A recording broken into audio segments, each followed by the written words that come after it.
One land and one nation is our cry.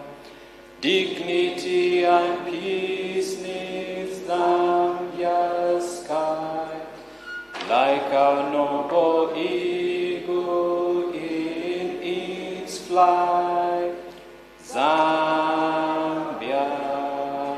praise to thee, O one strong and free. Praise be to God.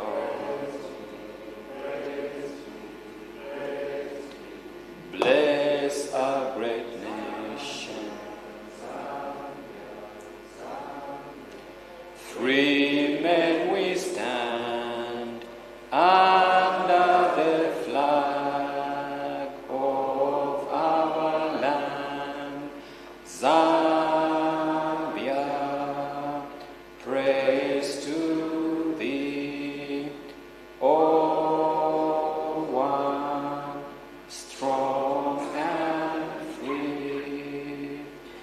We are going to have an opening prayer from Bishop Martin Silwimba, President, Bishops' Council of Zambia. Let us pray. Our dear Heavenly Father, our Lord and our God, Lord, we just want to say thank you for your good God every time. Lord, we pray that as we put this, we just want to say, Lord, thank you for the good day that you have given to us. As I put this meeting in your holy hands, I pray for the Spirit of God to take over, to take control of each and every person that is here. As I come against every forces of the enemy, I come against every opposing spirit to your plan, oh Lord, for this mother Zambia. I come against that does not mean well in the name of Christ. Forget our this Zambia, the nation Zambia. Lord, I pray for each and every person that is here, that let the Spirit of God take control, take full control of this meeting. Lead us, oh Lord Jesus Christ. In Jesus' mighty name, Lord, I pray with full of thanksgiving. Amen. Amen. We may take our seats.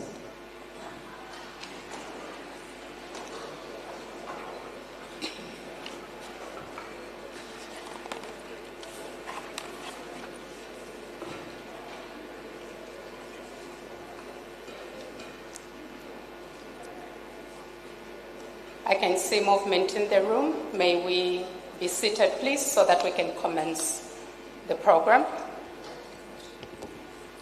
Let me begin by recognizing the presence of the chairperson of the Electoral Commission of Zambia, Mrs. Mwangala Zalome's State Council, and the members of the Commission, including the Chief Electoral Officer, distinguished invited guests, ladies and gentlemen, once again, good morning. Good morning. That sounds better. I heard a bit of murmurs when I came in and somebody said, shall we rise? And there was so much energy in the room, so the greeting should also carry the same energy. My name is Patricia Luhanga. I'm Manager of Corporate Affairs for the Electoral Commission of Zambia, and I'll be your Director of Programs for today. And just to quickly indicate that we have noticed that stakeholders have indicated that the Commission is launching the delimitation report, which is not the case. The Commission is launching the delimitation exercise. It's important that we state right from the word go that that is what's going on today. Of course, we might have seen the notice that the Commission issued, and it carried the words delimitation exercise. I also take note that we are so many. Chair, in this regard, introductions might take us forever, and as such, I will invite the Chief Electoral Officer to just introduce the members of the Commission and thereafter give his welcoming remarks, and further invite the Chairperson of the Commission to give her official speech, and then we commence our program. See you.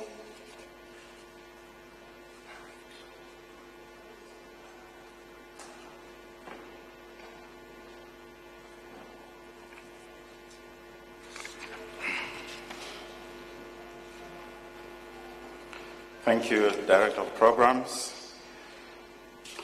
Good morning, distinguished stakeholders. I said good morning, distinguished stakeholders. Good morning. Thank you. Let me also recognize the presence of the Chairperson of the Electoral Commission of Zambia in our midst and members of the Commission. And as our Corporate Affairs Manager has indicated, let me proceed to introduce the members of the Commission. I'll begin with my immediate left is Commissioner Ambassador Ndioi Mtiti. Thank you. At the far end, on the high table, is Commissioner General Vincent Mukanda, retired. Thank you. Ladies and gentlemen, it is now my singular honor and privilege to introduce the Chairperson of the Electoral Commission of Zambia, Mrs. Mwangala Zalomis, State Council. Chairperson, you may greet the gathering.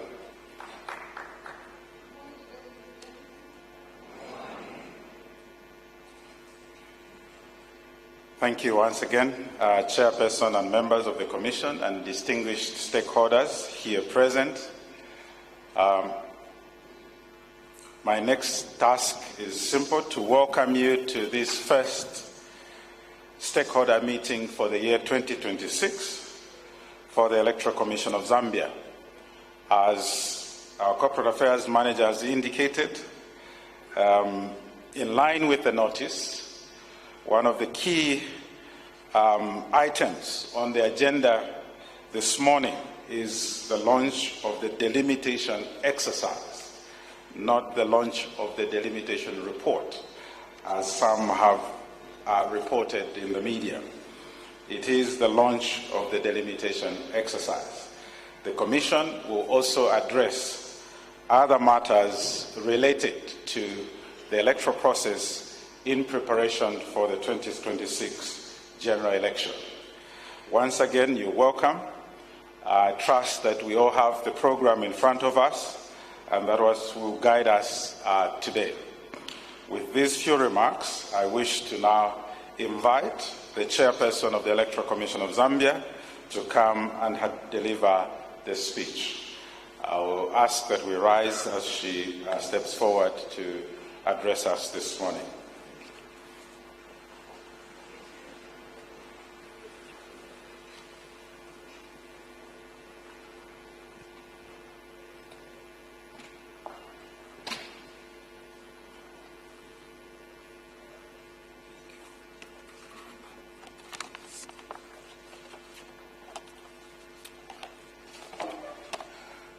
Please be seated. Thank you.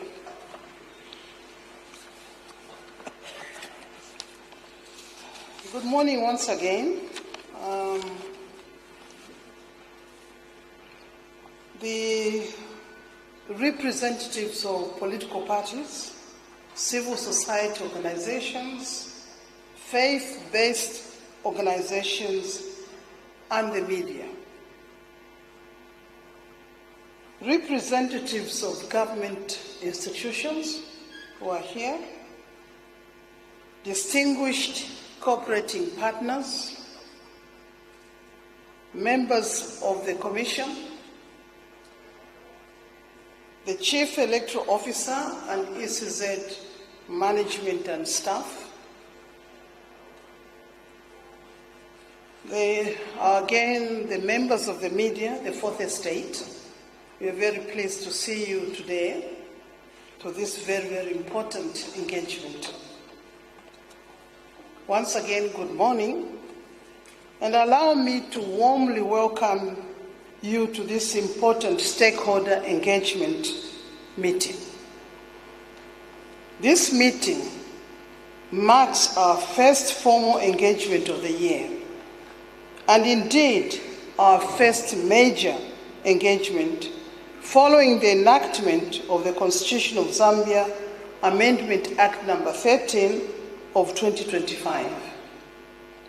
It is therefore a timely and significant moment of the Electoral Commission of Zambia to engage openly with all stakeholders on matters that lie at the very heart of our democratic system. Let me begin by reaffirming the Commission's commitment to conducting electoral processes that are transparent, inclusive, professional, and anchored on the Constitution and in the Constitution. The confidence of citizens in elections is built not only on how elections are conducted on poll day, but also on how foundational processes are undertaken. Distinguished guests, as you are aware, the Constitution of Zambia Amendment Act number 13 of 2025 introduced far-reaching reforms to our electoral process. Among these reforms are two particularly significant developments, which I will address together with another important activity on the election calendar.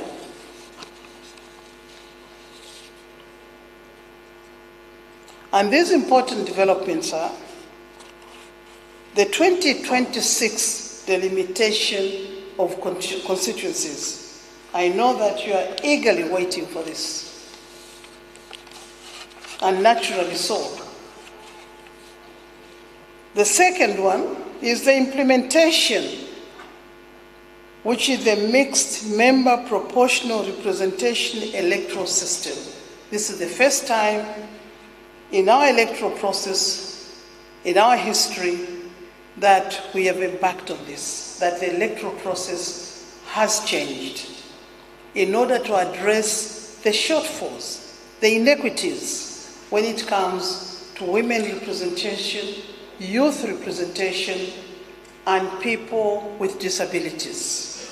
So the mixed member proportional representation electoral system addresses these inequalities in society. The third one is inspection of the provisional register of voters, including the revised timelines. Ladies and gentlemen, let me start with the delimitation of constituencies, the 2026 delimitation of constituencies. First, the Constitution has increased the number of constituency-based seats from 156 to 226. This expansion responds to population growth, demographic shifts, and the need to enhance representation across the country. As a result, the Commission is constitutionally mandated to create 70 additional constituencies right through the country, which must be completed and published in the Government Gazette and take effect on 15th of May 2026 as Parliament will stand dissolved. The date, 15th of May, is when Parliament stands dissolved, and therefore the new Constitution cannot take effect until when Parliament is dissolved. Distinguished stakeholders, in undertaking the 2026 delimitation exercise, the Commission is strictly guided by the Constitution. The law provides clear factors that ensure constituencies are created in a manner that is fair, logical, and reflective of Zambia's social and geographic realities. These factors include respect for the history, diversity and cohesiveness of communities, consideration of population size, density and trends, and the need to ensure that constituencies are reasonable in size and accessible, taking into account geographical features and communication networks. Additionally, all constituencies must remain within existing district boundaries. And while we strive for approximate equality of population, this must be balanced with a need to adequately represent both urban and sparsely populated areas.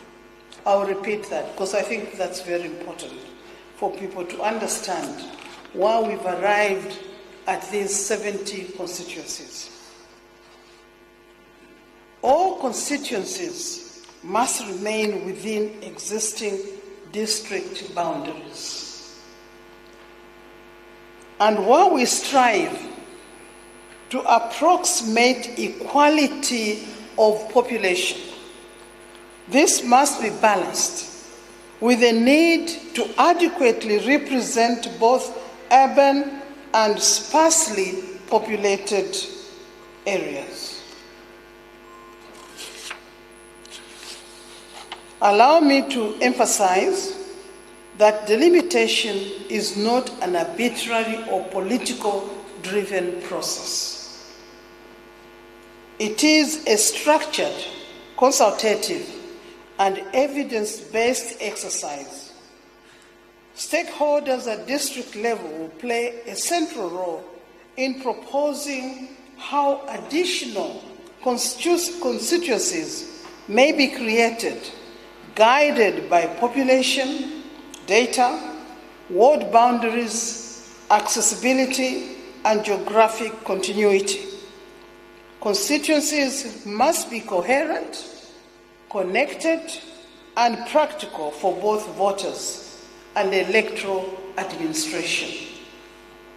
Ladies and gentlemen, stakeholders' participation is a cornerstone of this exercise. The 2026 delimitation of constituencies will begin with stakeholder consultation in each of the 116 districts. The Commission, through the respective district electoral officers, will invite members of parliament, mayors, council chairpersons, councillors, chiefs and traditional leaders, heads of government departments, civil society, and faith-based organizations.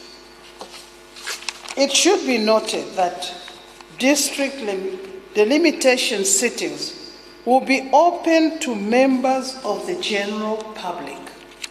So these sittings are open to any member of the general public in all those districts. In addition, the Commission will engage with the House of Chiefs, recognizing its critical role as a key stakeholder in the electoral process.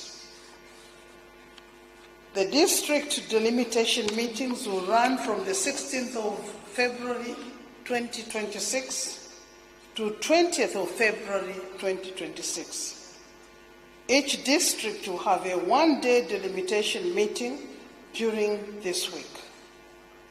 The full schedule of the dates for each district will be shared via print media, community radio stations in the districts, and official Commission social media platforms. So as you can see, it's a tight program, hakuna kulala, as we are all going to be in districts, and we hope that we can all find you in districts so that you can participate in these districts. During the forthcoming district sittings, stakeholders will be invited to make oral and written submissions on proposed boundaries and constituency names. I'll repeat that. During the forthcoming district sittings, stakeholders in those districts will be invited to make oral and written submissions. So that's where the submissions are supposed to be whilst the district sittings are going on proposed boundaries and constituency names. As you know, a name is very important. It represents a lot of things. So the people in the district or in the constituency have to be agreed on what names they want to give the constituencies. These consultations are not symbolic, they are substantive. The Commission expects proposals to be supported by evidence of consultation and consensus at the local level. Upon conclusion of the district delimitation stakeholders meetings, the Commission will proceed to visit each of the 10 provinces to receive the submissions from the districts within respective provinces. The receipt of submissions at the provincial headquarters will run from the 23rd of February to the 16th of March 2026. The full schedule of the dates for each province will be shared via print media, community radio stations, and other official Commission social media pages.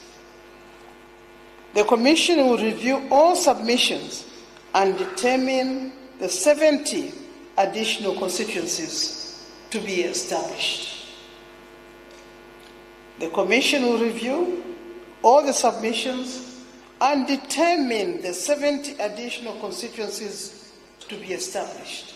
So your participation, your submissions are very important in those districts, not outside the district, in those districts.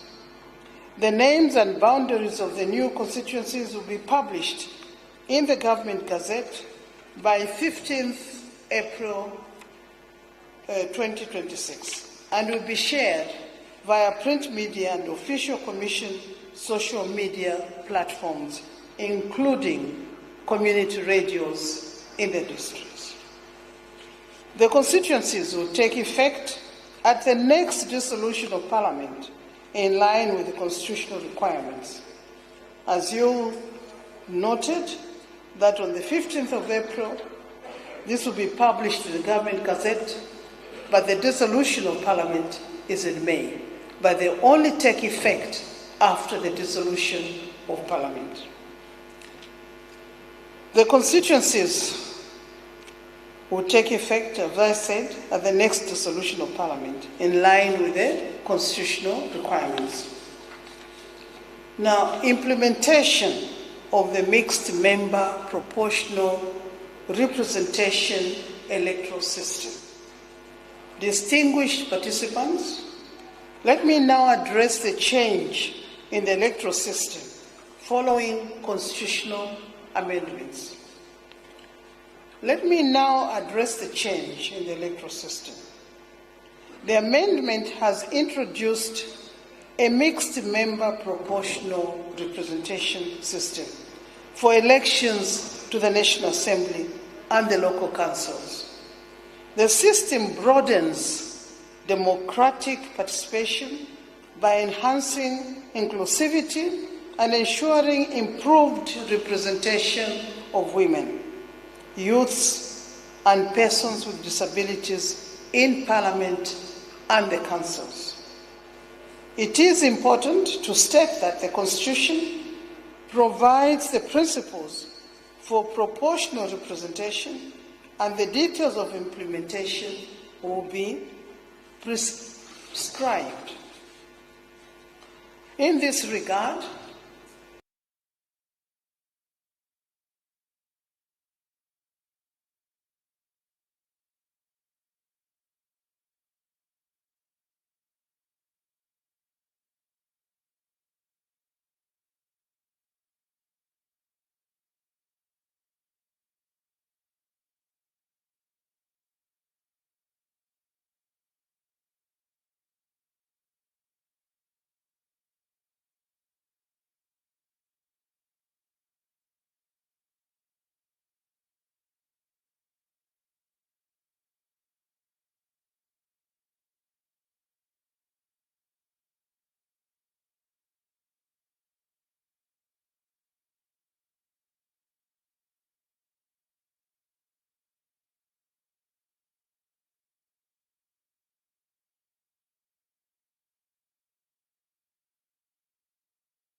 for today.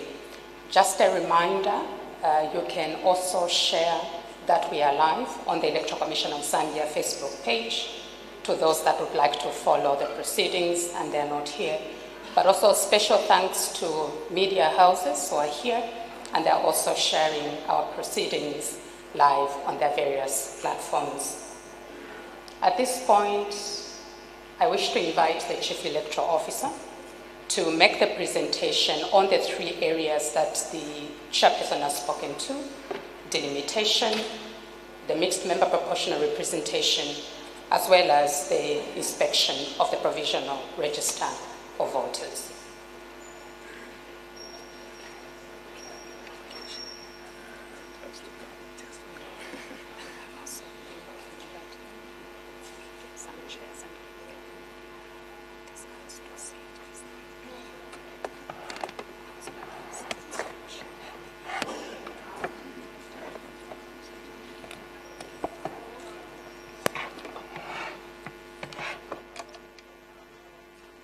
Media colleagues on cameras, we've asked someone to bring chairs to you so that you may be seated to avoid the obstruction that's happening.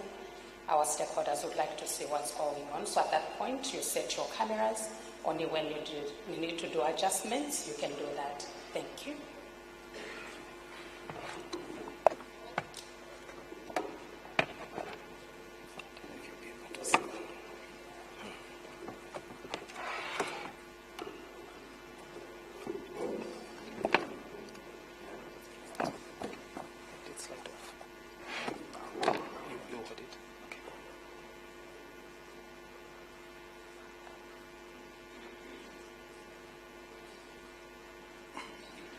Good morning once again.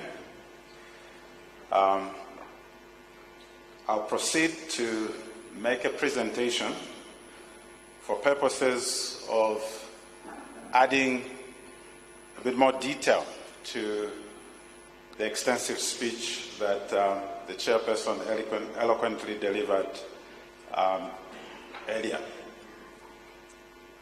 So this presentation will cover the three areas that the chairperson spoke to: the 2026 delimitation of constituencies, the legal reforms in this respect, the amendment to the Electoral Process Act, and then the inspection of the register of voters.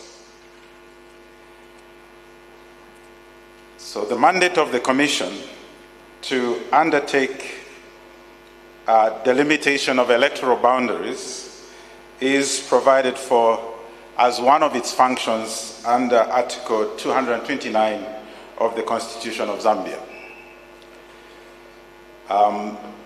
The other articles that provide for delimitation are Articles 58 and 59. In terms of the legal framework, these three articles are the only source of mandate for the Electoral Commission. You will note that delimitation, especially of constituencies, is not provided for under any Act of Parliament. So the Commission relies on the constitutional provisions. Once again, Articles 58 and 59. So we do not want to take it for granted, but just to define delimitation, that this is the process of mapping and realigning of electoral boundaries. So the mapping speaks to description of these boundaries on the ground in literal sense, so that then everyone involved can appreciate where a particular boundary covers in respect to the electoral process. Now, delimitation is key principally to the promotion of effective representation. I think within the context of what we're speaking to, the Constitution provides for 226 constituency-based seats, which is representation in the National Assembly. So delimitation provides for that, rather promotes effective representation of citizens. And on the side of the electoral management body, but also citizens as voters, delimitation is key to making electoral services more accessible to the people. The process of coming up with electoral boundaries is governed by international principles, and these include impartiality, representativeness, non-discrimination, and transparency. So it is these principles that have guided the Commission in structuring the 2026 delimitation exercise as earlier outlined by the chairman. So specifically, 2026 delimitation of constituencies, the primary and singular objective is to create 70 additional constituencies to actualize Article 68(1)(a) of the Constitution, which article provides that the National Assembly shall consist of 226 members of Parliament holding constituency-based seats. So, in this respect, stakeholders, please take note. Notwithstanding the needs on the ground, the 2026 delimitation exercise is strictly for constituencies. The Commission will not be creating any new wards or indeed polling districts or stations, as it were, during this exercise. It's strictly for constituencies and the creation of the 70 additional constituencies. And to remind ourselves, this is the structure from the electoral process point of view of the delimitation. So we have one country, 10 provinces, 116 districts. We currently have 156 constituencies, but as of 15th May, we will have 226. But under that, we will still remain with 1,858 wards. That is for ward-based councillors, which we'll speak to again later. And then under these, we have the 8,999 polling districts, under which the 12,152 for now polling stations sit.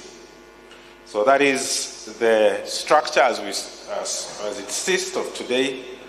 And we're only dealing with the fourth layer, which is the constituencies, to increase from 156 to 226.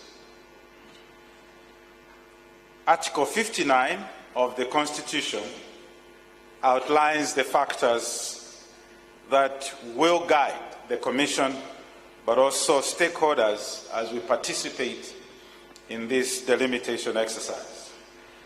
And these provide that in delimiting these constituencies, the Commission and stakeholders have to take into account the history, diversity, and cohesiveness of the constituency.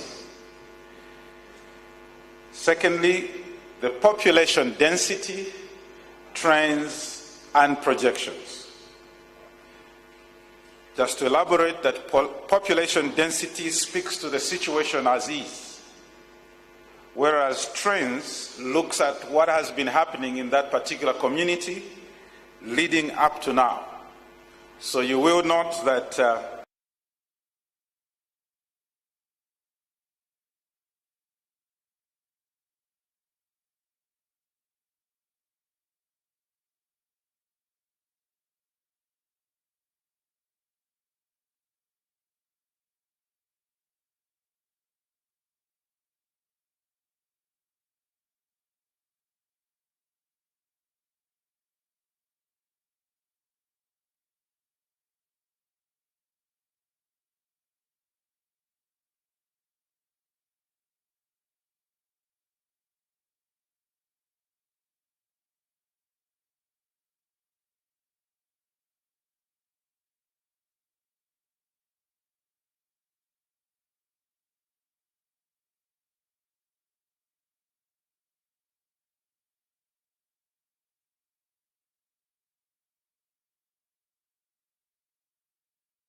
equality of population, subject to adequate representation for urban and sparsely populated areas.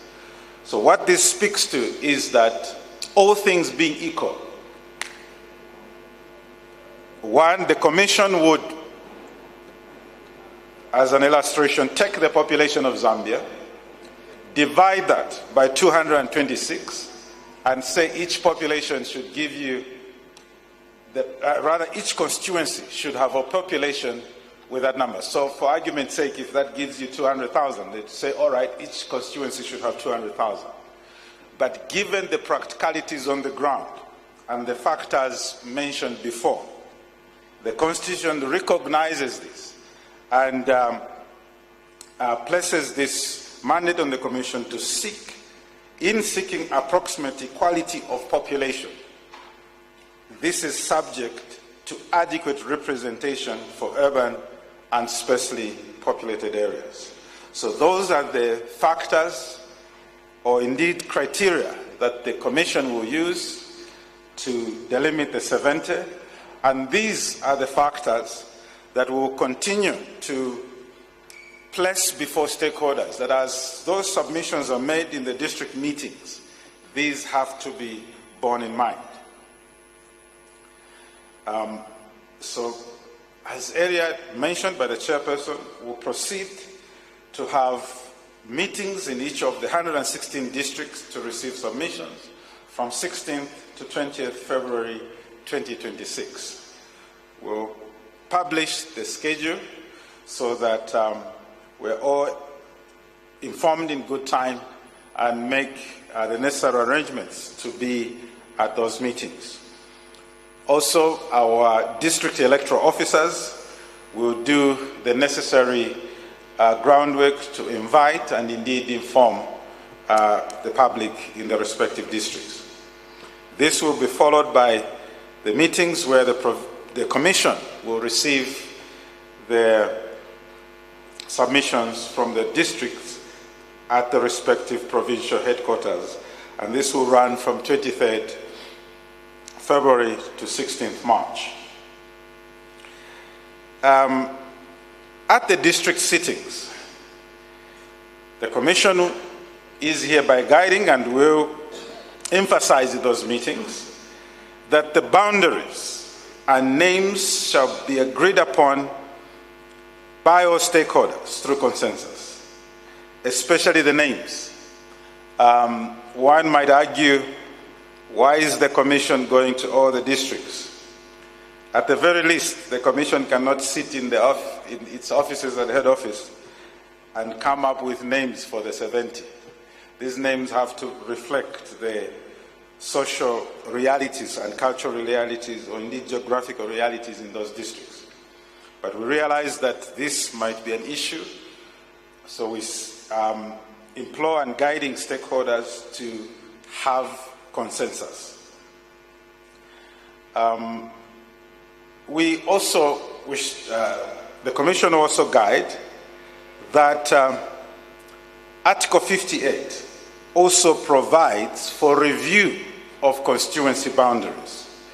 So, in as much as the districts will meet to consider new constituencies, the districts' meetings may also consider realigning the existing constituency boundaries in order to conform to the factors established above.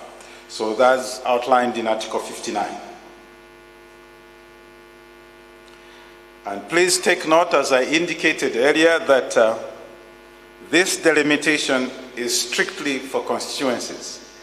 This therefore means that the new constituencies will be derived by regrouping the wards. So we will not split an existing ward. They will remain as they are, but merely regrouped to establish the new constituencies. I think the aspect of the 70 has been repeated several times, and this is the number that we would have to provide for, notwithstanding the 116 districts. The Commission will proceed, as indicated earlier, by 15th April to issue a notice in the Government Gazette and media indicating the names and the details of the boundaries that the Commission would have determined after reviewing the submission from the districts. Let us take note that the mandate lies with the Commission. The input from the districts are proposals. These will take effect at the next dissolution of Parliament. So the Commission, in doing this exercise, recognizes all these stakeholders outlined.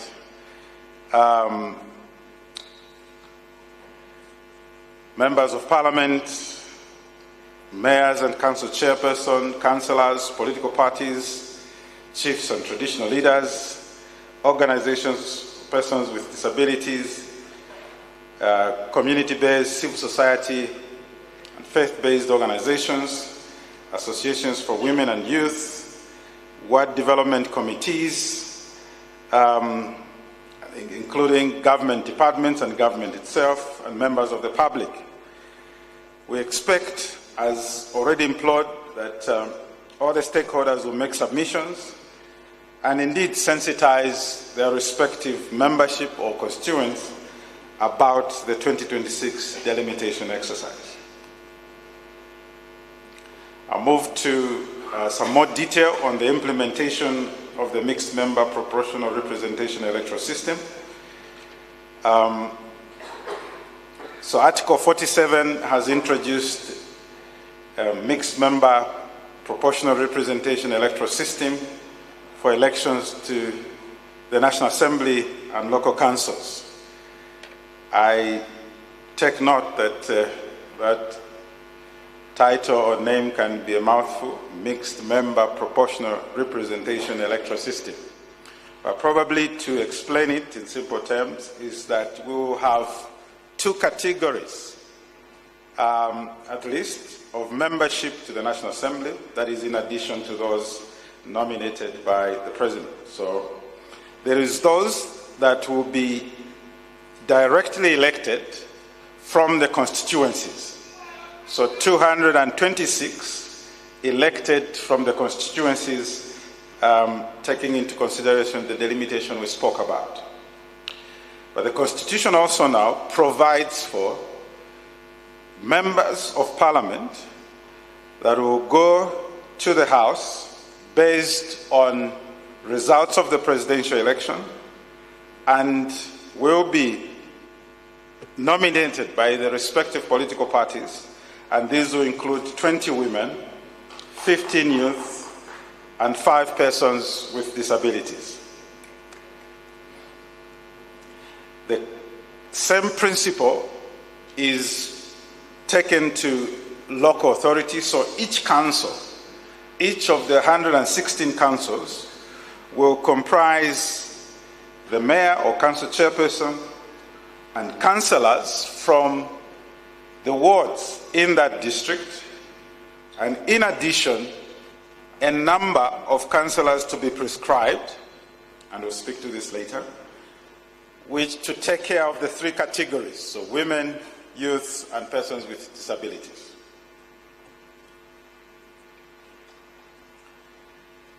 Please take note that the National Assembly and local government seats will be distributed to political parties.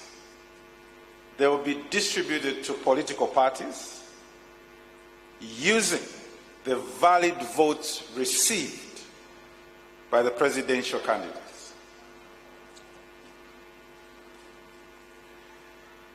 So the chairperson earlier spoke to the bill that will be shared today.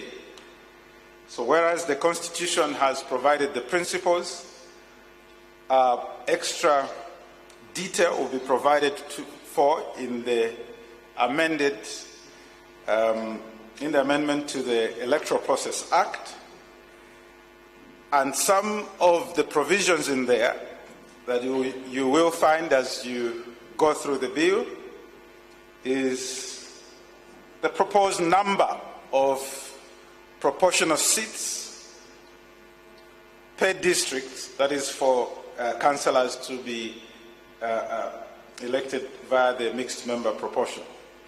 So number of council proportional representation seats per district, these you'll find in the bill. Bill also outlines nominations and processing of party lists to be able to actualize the numbers indicated earlier, so the 40, 15, and 5, and the numbers to be prescribed for each of the 116 districts. So what this means is that for a political party that has successfully filed at the presidential election level, at one point or another, to be prescribed, will need to submit a list of candidates for the proportional seats to Parliament. That's one. Then submit 116 lists, one for each of the 116 districts, for candidates on the PRR seats to the respective councils. Qualifications for nominations are also outlined in the proposed bill. The publication of the party lists at a prescribed time. There is provision for challenging of candidates on the published PRR lists. So this deals with what I've outlined. These provisions so far deal with the processes leading up to the election. Then once the general election is held and the presidential election results are declared, the Commission will proceed to distribute the PRR seats thereafter. So this will also be for both the National Assembly and each of the 116 councils. This will be based on the declared presidential election results. Then the bill also provides for how to handle a vacancy and replacement of elected members holding PRR seats. Among other provisions that are being put forward to be amended in the Electoral Process Act. And as indicated, please be reminded that the bill will be shared today. We expect to receive comments and submissions by 10th February. And then on 11th, which is Wednesday next week, another meeting will be held at the venue to be advised and time to receive further submissions and comments on the amendments to the Electoral Process Act to take into effect the items highlighted earlier. In terms of the inspection of the 2026 Provisional Register of Voters, wish to remind that when the Commission was going to conduct the mass registration of voters in 2025, which still is the case today, the Commission had a certified register, and still has, of 7,073,513. So this is the register that we have been using in the by-elections, and the last by-election that we'll be holding next week in Serenge. So this is the certified register. So this was certified in February 2025. We proceeded to conduct mass registration in addition to the continuous registration that we had been undertaking, and this exercise closed on 29th November. At the close, the Commission recorded 1,788,405 new registrations. This therefore means that now the total number on the provisional register is 8,861,918 voters. It is this register that will be put out for inspection. The objective, therefore, of this inspection is to provide an opportunity for eligible citizens to inspect their details in the provisional register and ensure that they were correctly captured. So, during this inspection, the voters will be able to request for correction, if any, of clerical errors, submit objections to a name appearing in the register if they believe that person does not qualify, make appeals against refusal to be included, and make claims of omissions. Importantly also, that this is the last opportunity before the general election to replace lost, defaced, or damaged voters' cards. So during the inspection period, registered voters will have an opportunity to replace lost, defaced, or damaged voters' cards. They will also have an opportunity to change polling stations. If they want to transfer from one polling station to another, this is the last opportunity. Stakeholders should take note, or must take note, that there will be no new registrations during the inspection period. New registration of voters closed on 29th November 2025. What will be happening during the inspection is strictly updates by way of transfer from one polling station to another, or indeed replacement of lost or damaged cards, or correction of errors, as it were. For the dates, as earlier mentioned, are 2nd to 8th March. All 8,999 polling centers. I know the slide speaks to inspection centers, but this may not be common language. But polling centers or stations will be open during the inspection period. So each center will have a copy of the register of voters for that center. So members, registered voters, are required to go to the polling station for which they registered to vote at, to go and inspect their details. So all the 8,999 will be open from the 2nd to the 8th of March. So this is countrywide. In addition to that, the Commission will deploy 2,300 kits across the country. These will be placed at strategic and easily accessible centers in all the constituencies to give an opportunity to those that would like to transfer or replace lost and damaged cards. The Commission will leverage partnerships with business houses and other communities to place kits at high traffic community centers to facilitate ease of access to these services. The deployment of the 2,000 plus kits will be shared through the official Commission channels that we used during the mass registration. So this information will be shared with the public so that everyone around the country is aware.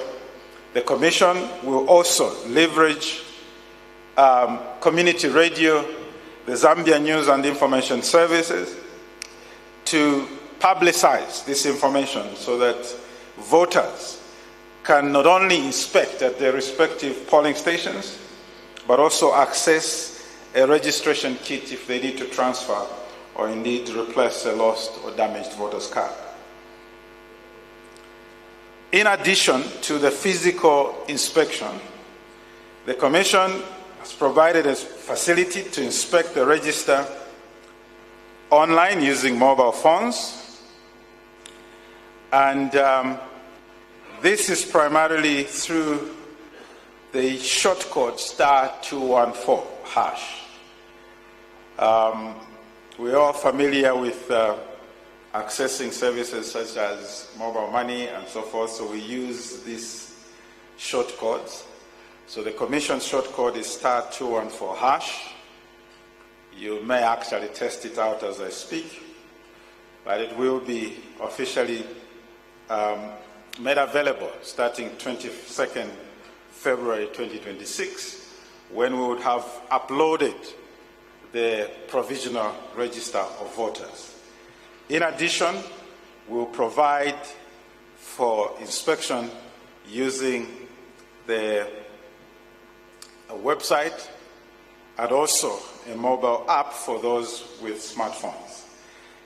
The service *214# is and will continue to be available on all the 3 mobile networks.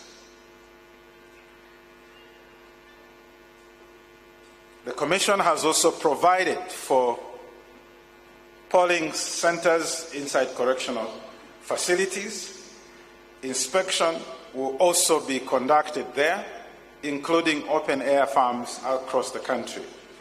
So this speaks to the correctional facilities that are already established as polling stations and had voters register during the 2025 mass registration of voters.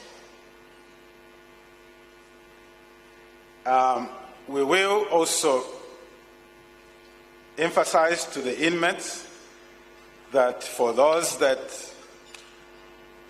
will know for sure that they will not be in that correctional facility come 13th August 2026, either by having completed their term of service. They should take advantage of this inspection period to transfer to the preferred polling station, so that come 13th August, they do not need to go back to that facility to go and vote. The certification of the register remains, as was earlier communicated, on 30th April 2026, and this will carry the 226 constituencies as would have been gazetted at this point, but to take effect on dissolution of Parliament. I thank you.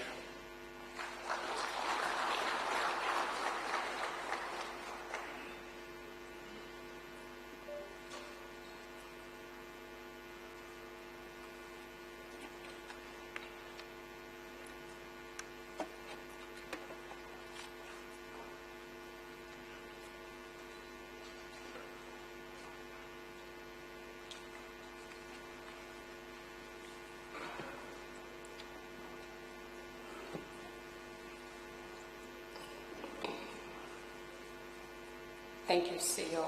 We are now getting into a period of interactions.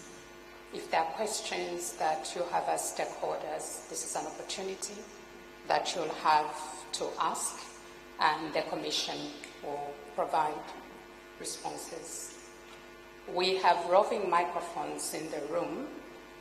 If you have a question, let me just see your hand, and the team will get to you to ask.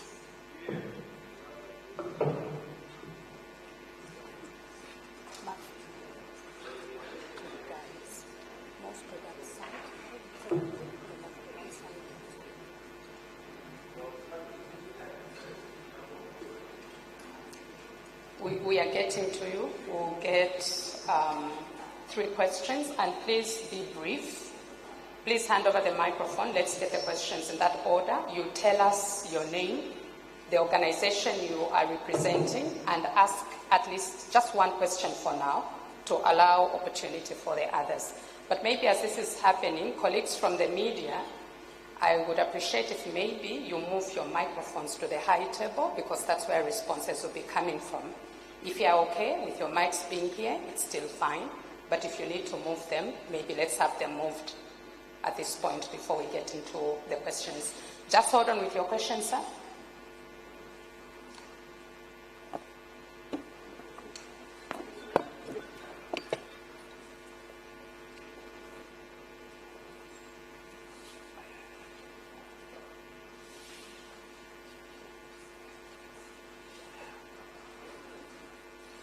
Oh, thank you very much. My name is Mulungushi.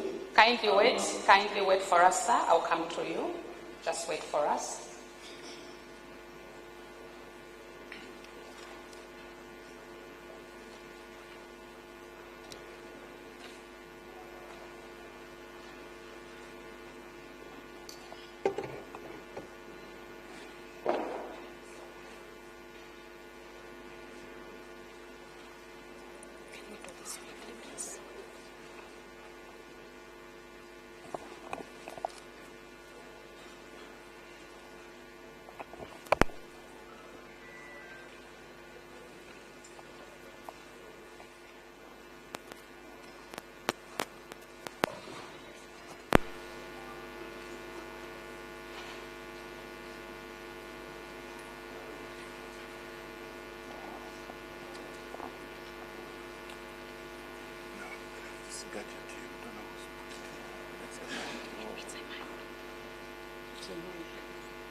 Thank you very much. My name is Mulungushi. I'm the spokesperson of the Economic Freedom Fighters under President Mulungushi. My question is simple. You have categorically said that the delimitation exercise will only touch constituencies and not wards. But the PR system is also going to the local government. So may you explain categorically, as I face my people in the constituencies, to explain why the wards are not being delimited? You have concentrated on delimitating constituencies, while you have dropped the PR system even to local government system. Thank you very much. You will help my people in that. Thank you. Next question, please.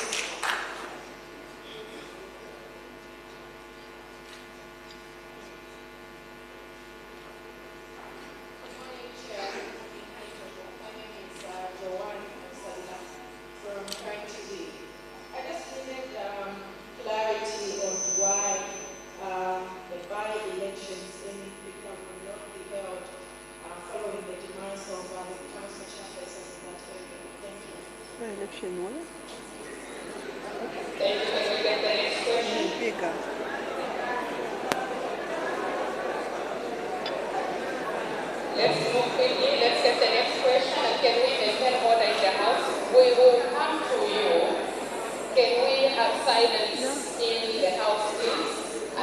What is the problem? Let me indicate that we are taking questions this side. I've already seen their hands going on this side. We'll definitely come to you. Next question. Good afternoon, good morning. My name is Mulungushi and I'm from the Zambia. That there is a note that about 2,300 biometric voter registrations will be deployed. For context, in 2021 during the election, there was the piloting of these biometric voter kits, and this was done by Smartmatic. I would just like guarantee or feedback from the Commission on how data will be protected in accordance with the Data Protection Act. And I ask this because currently our Data Protection Act allows for the storage of critical sensitive information in the country. But what we saw was that Smartmatic is a foreign company and they are the ones that were tasked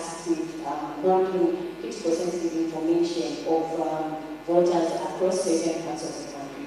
So considering that this will be rolled out for about 2,300, can we have a guarantee that the Data Protection Act will also be aligned to cover the proximity of the law, because currently it only applies to processors within the country, but this is a foreign entity that was employed in the last election. So will they be the same ones, or that information will also be available to us? Thank you. Your question has been noted. Let's take the last fourth question for now and ask the Commission to respond.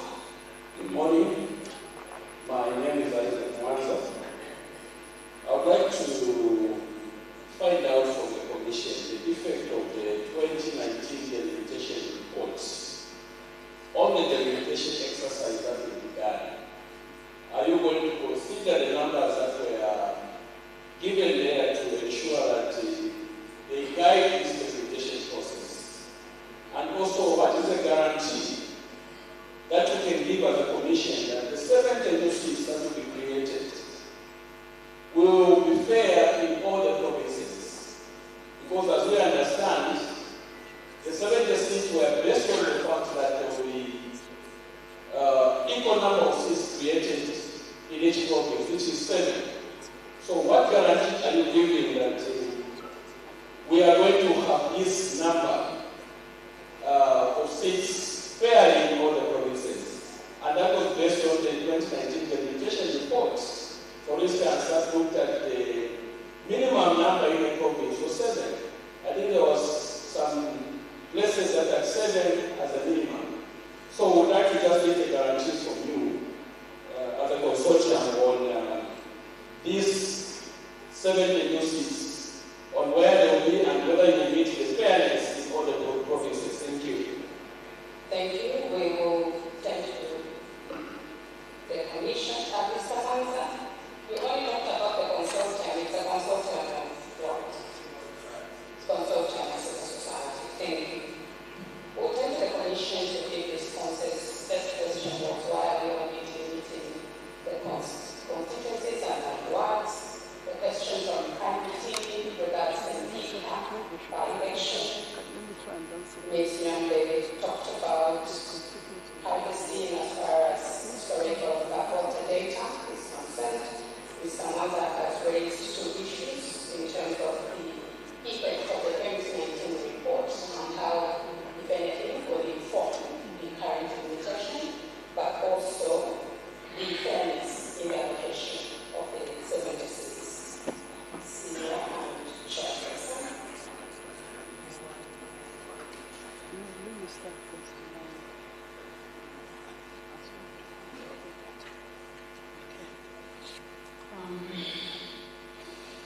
Susie, the spokesperson of EFF, I think your first question is about the limitation and the PR. I think if you've heard us properly, PR is not anchored on delimitation or constituencies. PR is anchored on the performance of the political party. Those wasted votes sometimes, you might get a political party with no seat on the first past the post, but they might have a seat on the proportional representation. So that's not anchored on the constituencies. However, as you noticed, the constituencies come first. First, you've got to determine a constituency before you go to a ward. So the wards that are there, they are existing wards. And they're not going to be done away with. So you can tell the people, the PR, those who want to, the political parties that will do well enough to reach the benchmark, to participate in the PR system at the council level, that for the first time, each council at least will have a woman, 1 or 2 or 3, which if you go around the country, you find there are very few councils with women as councillors. So the PR system is not anchored on the constituencies. So that's now the by-election in Mbika. You know, the constitution is very clear. You cannot have a by-election within 6 months before the dissolution of that parliament. So we cannot have a by-election within the 6 months towards the by-election. That's why we can't have a by-election in Mbika. Because if we go for a by-election to be held within the 180 days before the general election, that's the reason why we are not having a by-election.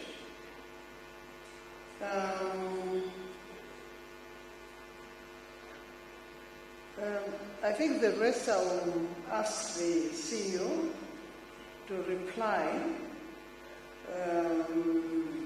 to the data, the protection of the data, on the, I think, biometrics. If I've left out anything, please remind me. Thank you.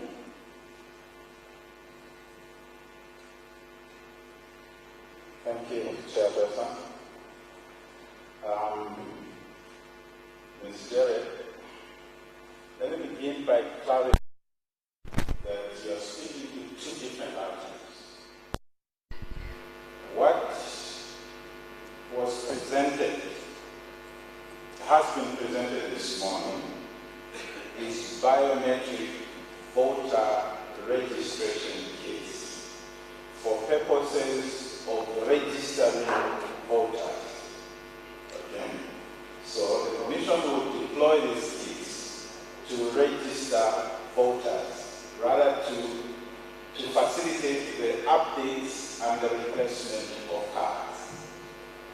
Now, what you referred to in terms when you were speaking to 2021 was voter verification devices. It's two different items. The voter registration kits are for capturing voters or updating voter details. Then on election day, in 2021, the Commission deployed what are called voter verification devices. So this is a device that is placed at the polling station, and then a voter places their thumb, and then it shows their details to verify that they're duly registered, or if they're not registered, they're really directed to an appropriate polling station. So that is what you refer to. So these are two different pieces of equipment with two different purposes. Now, with that background, then, in both instances, yes, whereas the supplier may not be Zambia, these pieces of equipment have been supplied to Zambia. They are being used in Zambia. They are not connected to the internet to take data out. The data is being managed by the Electoral Commission of Zambia. So the voter registration kits, as we register voters out there, the Electoral Commission is in full control of that data and in full compliance with the Data Protection Act. That data is in Zambia. As the kits come back, the data is extracted, it's being held in Zambia. The same with the voter verification devices. Once they're deployed, they go out with data of registered voters to facilitate the verification at the polling station, also to pick in the keys. That process is managed by staff of the Electoral Commission. The data is on that device, which is in Zambia, and is not uploading that data to any jurisdiction out of Zambia. So rest assured that in the implementation of all technology within the Commission is always compliant to the Data Protection Act. The data is resident in Zambia. The Commission manages all these data. So the register of voters is in the hands of the Electoral Commission. I think there was a question from Mr. Wanza on the effect of the 2019 delimitation reports and whether this will guide the delimitation exercise. I just just want to say that in an exercise such as this one, desk review is very important. You can't do an exercise like this without desk review. That 2019 report was produced for 2019 and things were supposed to be done, but they were not done. Now, we are now in 2026. As we are looking at this, the demographics have changed and things have to be looked at and examined.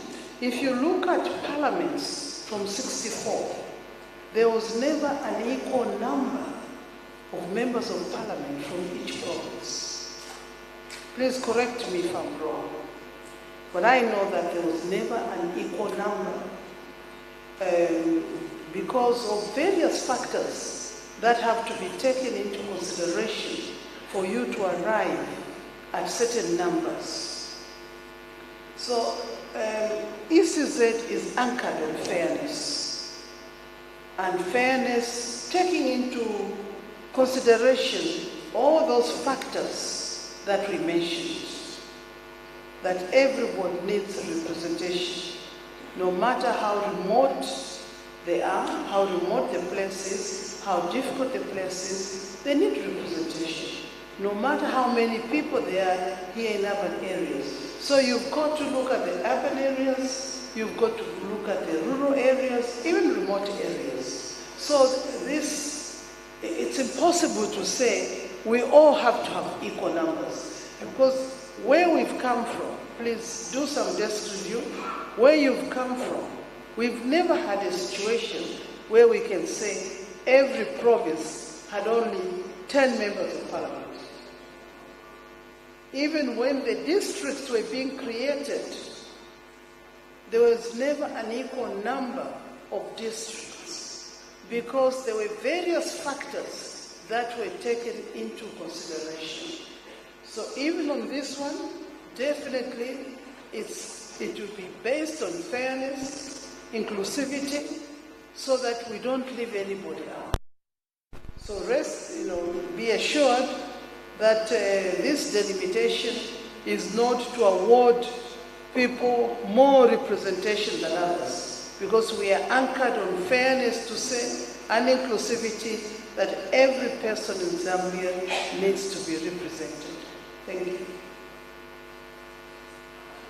Thank you, Chairperson. Let me get 4 more questions this side, then I'll cross to the other side. Chair, we can quickly give the microphone. So,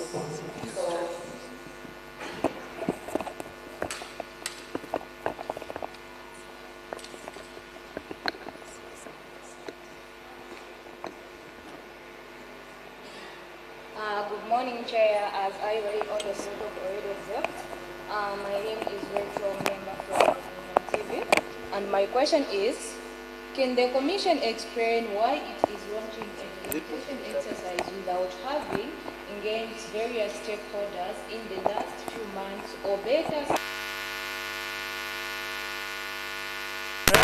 them to buy into your proposal? Thank you.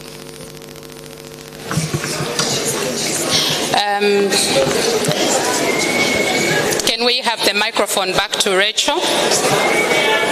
Let's have the microphone back to Rachel.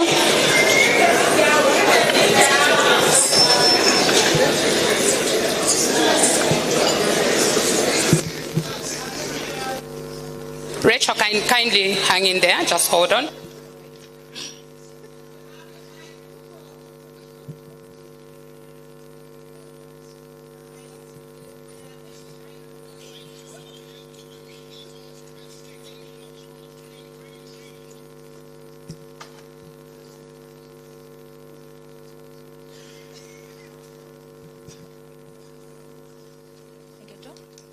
Rachel, I would suggest that you speak slowly with clarity.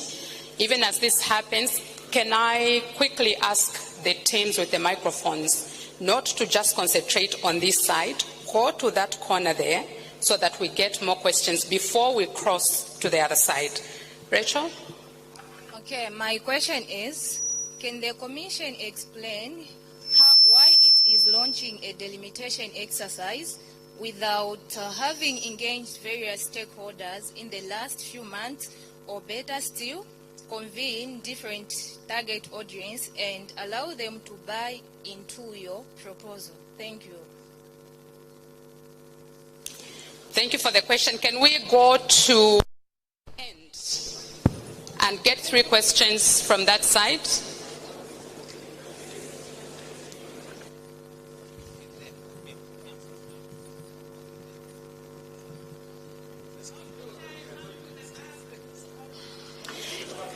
Can we maintain order? I can see the hands, and that is why I'm directing that the microphone comes that side.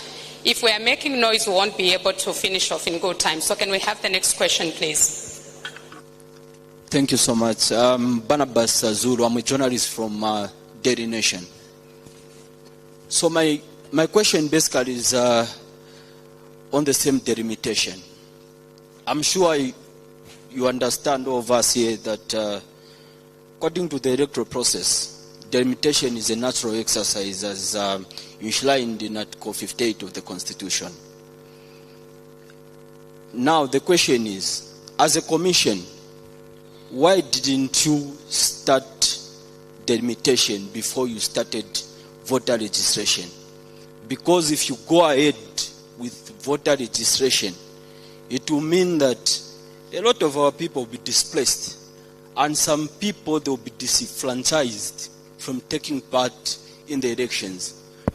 So as a commission, don't you think that starting delimitation now is creating confusion? Thank you. Can we get some questions from representatives of political parties, civil society? Thank you. So that we have a mix, not strictly to media, but let's have representation from civil society as well as political parties. Thank you. Thank you. My name's Godfrey Mwizebene, National Chairperson for Labour and Social Security, UPND. Now, my question is anchored on the constituencies which will be affected by having been delimited. I'm aware that by the electoral regulations, you need, if you are to stand as a member of parliament or a councillor, you need to be a voter in that particular constituency. Now, when is the commission going to allow those people in those constituencies to know, so that they can be able to know in the area where they need to go and campaign, so that they are aware, they don't waste time by going around these vast constituencies? I thank you. Next question, please.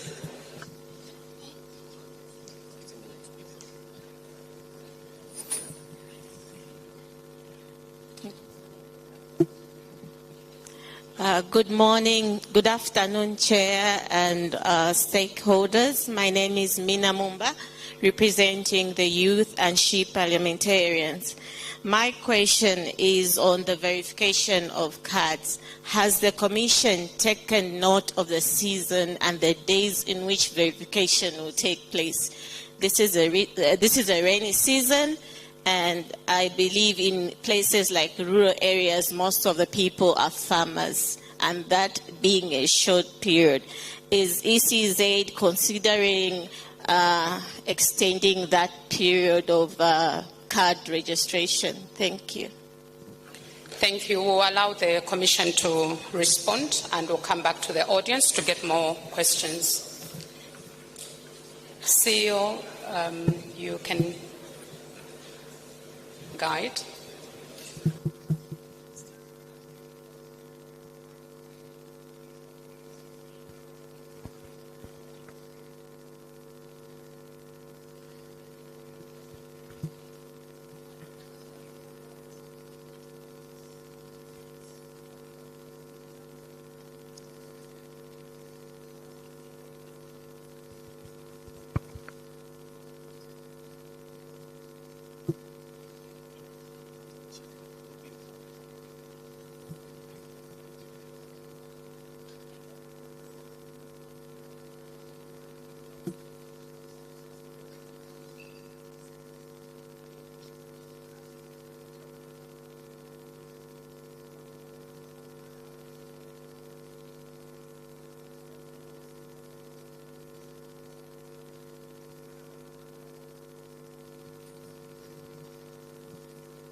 I think we'll distribute the questions as we go along to the other commissioners and the CEO. I think there are two questions which are related. The first one, why didn't we involve stakeholders before the delimitation? And there's another one, why didn't we start delimitation before voter education? Now, I think the issue about delimitation is not an issue that has been with us, that we want to delimit now. I mean, there must be a reason, and you must be an instruction. The delimitation just doesn't, it's not part of the, where ECZ, the minute you start the year, no, we are going to delimit. I mean, who wants a delimitation? So the voter education is separate, it's completely different. Where people, by the time they are 18, first you get your NRC at 16, at 18 you need to be a voter. And we have to provide that service for us to be, for you to be a voter. So that's a different exercise altogether. Now, delimitation, it doesn't matter how delimitation is done, as long as there's a constituency, a ward, a polling station, that voter will find himself or herself in a polling station, in a constituency where they belong, and in a polling station to go and vote. So the voter education is completely outside the delimitation. And you can't just say, no, we are starting voter education, voter registration, and therefore let's go and delimit. Delimit what? So the stakeholders could not be involved until when there was an issue about delimitation, until when Parliament sat and decided that constituencies have to be delimited. And we get the authority from there to say, constitutionally to say, okay, Parliament has sat and they want 70 more constituencies because there's been a census. If you read in the laws, every 10 years there's got to be a census. So it follows. So we can't just decide on our own to say, let's delimit. Parliament has to authorize us to say, now we need more constituencies. ECZ, can you go out and delimit? That's when the exercise starts. I thought I should make that clear.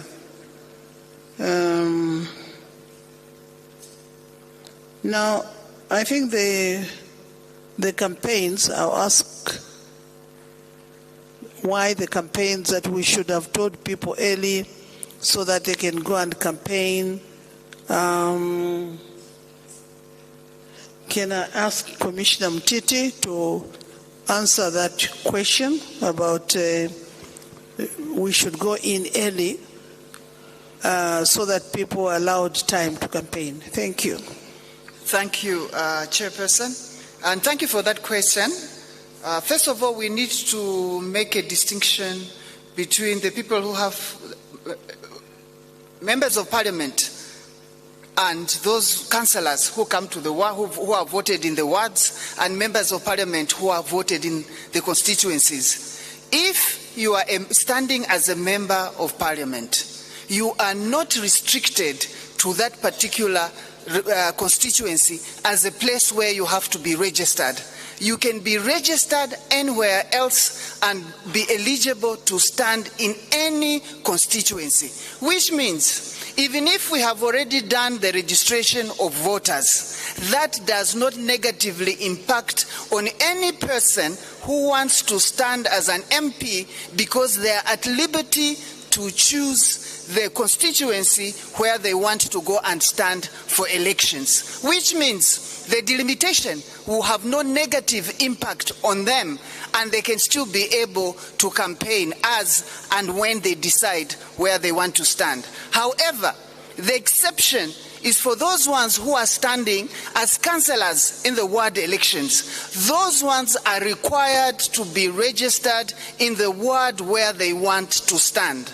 And if you recall, the presentation that was done by our CEO and the speech that came from our chairperson, it was made very clear that we are not delimiting polling districts and wards, which means those ones are only going to be regrouped. They are not going to change. So wherever a person is registered, that is where they will still be able to vote, and they will not be negatively impacted in any way possible. So I just want to assure you that we are on course, and so are you, and so is the electorate. I thank you. Chair, before we proceed with the responses, there is so much noise in the room. Can we please maintain order in the room? We have one meeting, and if we really want to deliver value out of what we are saying, let us be in one meeting. It will help us a lot, especially at the back. There's so much noise coming from there. Please, let's have one meeting. Thank you. I think there's another question about seasons, that people are busy farming. Was this the right time? I'll ask Commissioner General Mukanda to answer that question. Thank you. Thank you, Chairperson. That it is a wrong season and people are farming. Yes, it's true. Our rain season is normally not very kind. It makes things very difficult. Especially when you have to conduct, activities like this, because our stakeholders, especially, the ordinary citizens, will be too busy attending to matters that, are dear to their hearts. But there is nothing impossible for the Commission, whether rain or no rain. We still have to go ahead and conduct these activities. But the beauty about this delimitation exercise is that we are the ones going to the districts. It's a bottom-up approach, so we will be engaging the stakeholders at the bottom, at the district.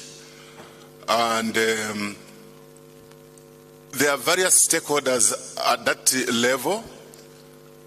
We expect, especially, the esteemed Royal Highnesses to come forth to speak on behalf of their subjects.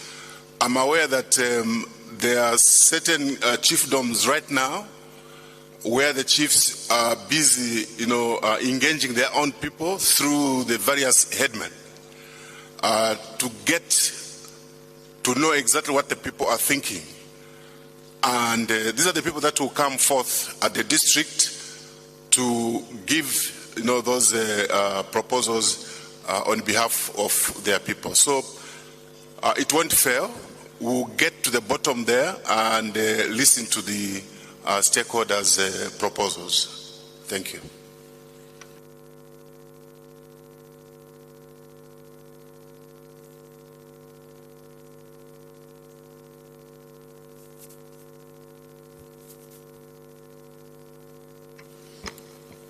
Thank you, Chairperson, and thank you, Commissioner General Mukanda. I would like to just add more information to his response. He has addressed one of the activities that we'll do, that is the delimitation. But I would like to add in the impact of the rainy season on the inspection. Yes, the Commission recognizes the challenges that the rainy season brings to the inspection. However, you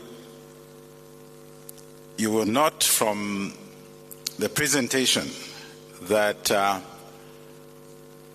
all the polling stations across the country will be open for all those 7 days.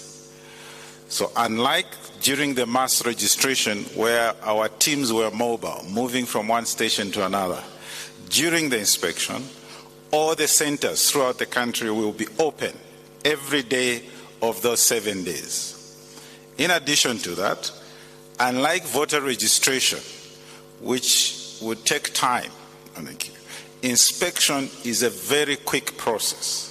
It's just going there, open to the page where your details are, check, and that's it. It should be done under a minute.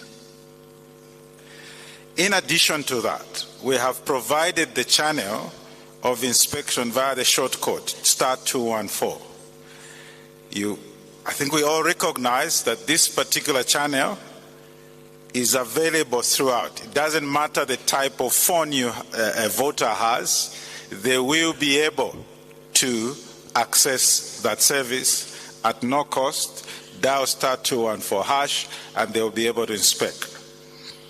In addition, this time around, the Commission will deploy voter education facilitators around so that for those that may not know how to, these foot soldiers will guide so that they can inspect using these channels. So with that, we believe the inspection will achieve its objective. But probably to add that the nature of the election calendar in Zambia, the Constitution provides that the election must be held on the second Thursday of August. And there are certain constitutional deadlines that the Commission must do before that. So nominations and the completion of the register.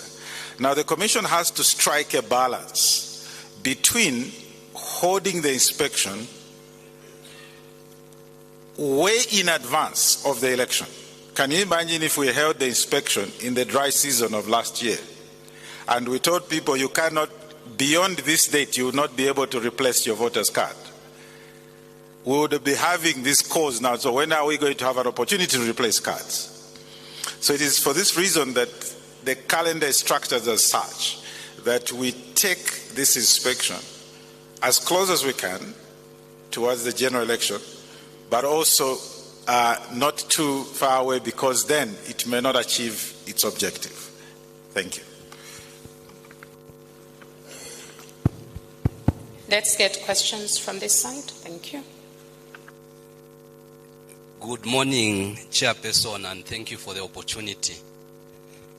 My name is Ges Nyirenda from Operation Young Boat. Don't you think mine is based on the PR system? Don't you think that we have created a problem unto ourselves, a conflict within the Constitution, that we have based the PR seats on the presidential votes? I say so because the Constitution provides for a rerun. In the event that there's no individual candidate that gets 50% plus one, or 50 plus one, don't you think that now when we go for a rerun, which presidential votes are we going to base the proportional representation seats? I thought that it would be better if we used the cumulative votes for the members of parliament at first past the post, and for the councillors in each district as it were, because then there's a lacuna, and then we do not know where we are going to base, and there will be arguments and counter arguments on which votes, the national votes for the president, we are going to base the PR. Is it the first round where there are 10, 20 candidates, or is it the second round where there are only 2 candidates? I submit. Thank you. Thank you. Next question, please.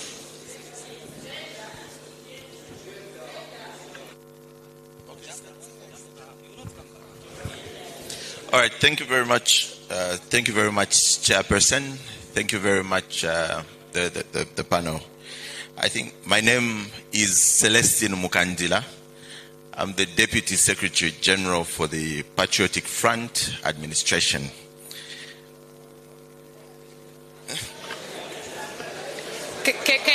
There's only one Patriotic Front, one that is run and headed by President Given Lulinda. Excuse me, please. Am I protected? Can I speak? Can I speak? To our stakeholders, this is not a political rally, please.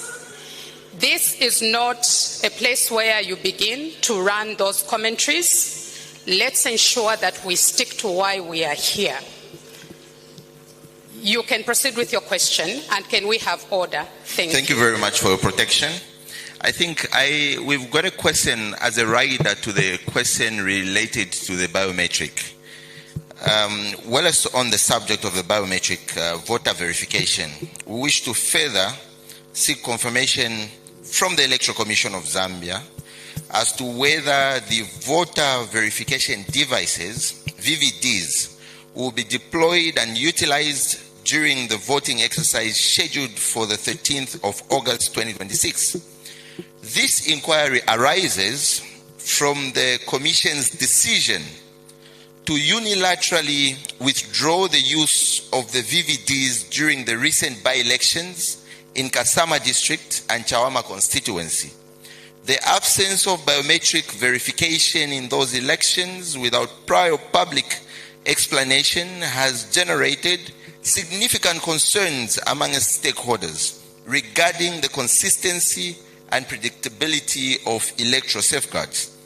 In light of the foregoing, we respectfully request confirmation at the earliest opportunity whether the Electoral Commission of Zambia will deploy or employ VVDs nationwide during the 13th August 2026 general elections, and if so, whether the commitment applies uniformly across all constituencies and polling stations. Given the importance of biometric verification to the credibility, transparency, and integrity of the electoral process, a clear and timely response on this matter is essential to maintaining public confidence in the forthcoming general election. I submit. I thought you were asking a question. You were giving us an entire speech. Can we ensure that as we ask, we just straight to the point so that we give opportunities to other people to also ask? Thank you. Good morning. My name is Olivia Piri from the Socialist Party and also an aspiring candidate for Member of Parliament. My question is very simple and crucial, but we need clarity as especially aspiring candidates on the issue of qualification for filing in. There's a lot of speculation of what has been added and what is not there, but it is our prayer and we want to get clarity as candidates. If there are any changes, can the qualifications be outlined to the public so that people know what their requirements are? Because we have heard a lot of talk. There's too much propaganda in the country, but we rely on ECZ to give us the guideline in accordance to the constitution of our land, from presidential, member of parliament, and councillors and mayors. That's my question. Thank you. Let's get the next question, then we'll give the commission to respond. Thank you. My name is Makfaleni Chisanga, coming from civil society. My question basically arises from a concern, looking at the time frame within which we've been given to make submission on the electoral process bill. What guarantee is the Commission giving us that as we make those submissions, they'll be taken into consideration? We don't want this to be a mere exercise where after we submit and everything is just packed because the registers are there that the stakeholders were invited. What guarantee? Because things seem to be rushed. What guarantee is the Commission giving us that you take into account our submission on the bill? Thank you. Thank you, Chairperson. you can guide us on how those questions will be responded to.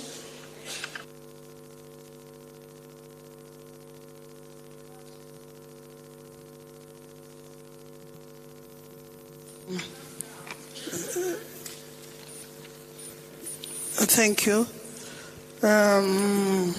Operation Young Vote, I think, asked a very important question about the base of the PR system with the allocation of the seats.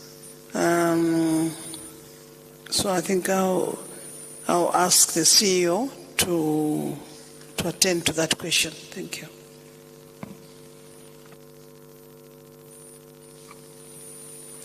Thank you, Chairperson. That question is one of the items that is being addressed in the draft bill.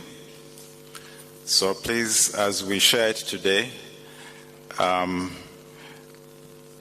refer to it and get the details therein. Suffice to say, at this point, is that the understanding of the Commission is that the spirit of that provision is to provide for representation for political parties that may not ordinarily win any of the constituency-based seats. So in that spirit, therefore, the proposal is that the first round of the election, of the presidential election, the first ballot, is used to determine the allocation of the PR seats. However, as earlier guided, it's one of the items that are prescribed in the bill, and therefore proposals are invited to speak to the same. Thank you. Just to add on to that, what is provided right now, I think, in the bill about the presidential votes, I think let's not forget that the second round is to determine the winner. You've had two people who have gone through. They haven't yet reached that threshold. And because of that, you've got to determine the winner. I thought it was important. And that's why the proposal is that it should be based on the first round. Because the first round, all the presidential aspirants will be considered, rather than in the second round, where they are only the two best that go forward so that a winner is determined. Thank you. The other one is the biometric, the VVD. CEO, would you like to explain? Maybe you can explain why the VVD, because there's a lot of myth about the VVD.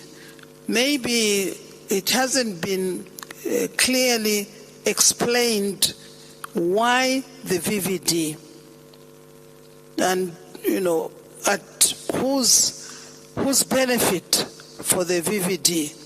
I think that needs to be explained to the stakeholders. Thank you.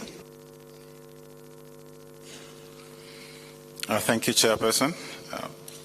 So VVD stands for Voter Verification Device.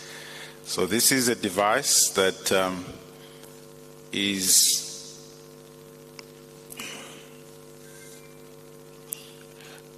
equipped with the entire register of voters, so that as a voter approaches a polling station with the intention to vote, they are verified that they are truly registered at that polling station and proceed to cast their ballot. This is in addition to the physical register that is present at every polling station. The advantage this device adds is that, firstly, because it's got the entire register, in the event that a voter goes to a wrong polling station, once their details are retrieved, they can be redirected to the correct polling station. That's one advantage. The other is that once a voter has already voted, the records are appropriately tagged, in addition to the physical register, so that the next time they come, they can